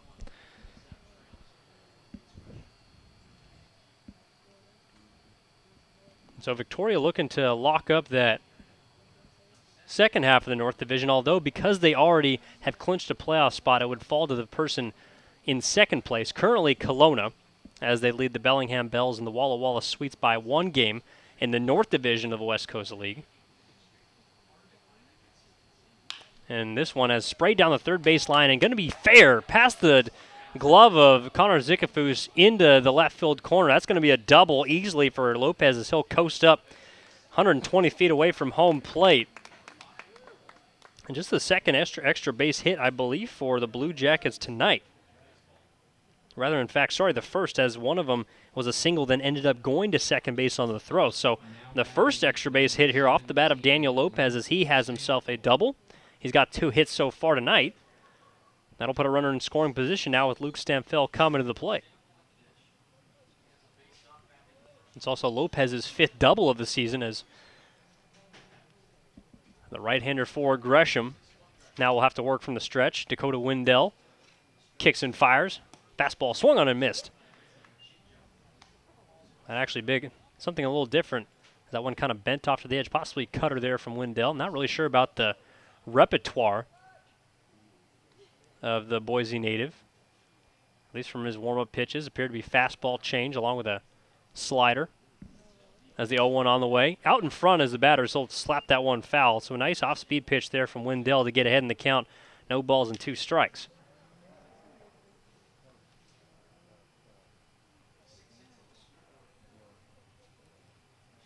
Now obviously making his first appearance in the West Coast League for the Gresham Grey Wolves, but actually was pitching in the Golden State Collegiate Baseball League for the Klamath Fall Gems earlier this season as he now misses low here 1-2. Was in fact one of the top starters for the Gems. 4-1 record, and extremely impressive considering the Gems I believe were just a couple of games under 500, so got the majority of those W's as this one lofted into left center field over is Cardinelli, now camped under it, able to make the catch. Will play it in as a bluff there on second base by the runner Lopez. Now we'll have to retreat back as there's 2 down here in the top of the 9th inning. 1 out left here for Gresham to try and get their first win, get back in the win column, and get themselves in a tie atop the South Division of the West Coast League. And back to Wendell as he had 6 starts, made 7 appearances, a 3.32 earned run average in 43 1/3 innings. And impressive in and of itself considering the team ERA for the Gems was 7.57 as he now lofts a changeup into Galeno. Called strike 1 there at the belt. Galeno didn't like the call, but nonetheless down in the count 0-1. He's currently 1 for 3. Has scored the only run so far tonight for the Kitsap Blue Jackets as he now lofts this one down the third base line. A little pop up there and made the play to Zickafoos, and that's the ball game. An excellent defensive play they made over there at the hot corner by Connor Zickafoos, and that'll do it here at Osland Field. The Kitsap Blue Jackets fall to your Gresham Grey Wolves 6-1 as the Grey Wolves move on to 11-4 here in the second half of West Coast League play. They put themselves in a 2-way tie with the Pippins atop the South Division, 11-5 now as the Kitsap Blue Jackets fall to 5-14. So that'll do it here at Osland Field as the Grey Wolves got all 6 runs in 1 inning. The bottom of the second, Ryan Smith with 1 out was hit by a pitch. Mitchell Jr. walked after him. Ben Clanky singled to load the bases, to which Drew Curtis laced a single down the left field line to bring in 1. Curtis Perrin walked to reload the bases. Dylan Doherty had a sacrifice fly. Connor Zikafu singled as well, followed by a Mark Cardinale double, and that completed a 6-run rally that featured a total of 12 Gresham Gray Wolves being plated in that inning. Just 4 hits necessary to plate those 6 runs as they got some help from 3 free bases. And nonetheless, the Gresham Gray Wolves complete a first game victory here over the Kitsap Blue Jackets on Gresham Gray Wolves Live. So that'll do it here on the campus of Mount Hood Community College at Osland Field, the home of the Saints and the home of your Gresham Gray Wolves, the first place Gresham Gray Wolves. As I'm Evan Giddings saying goodnight to you here, and have a great rest of your evening.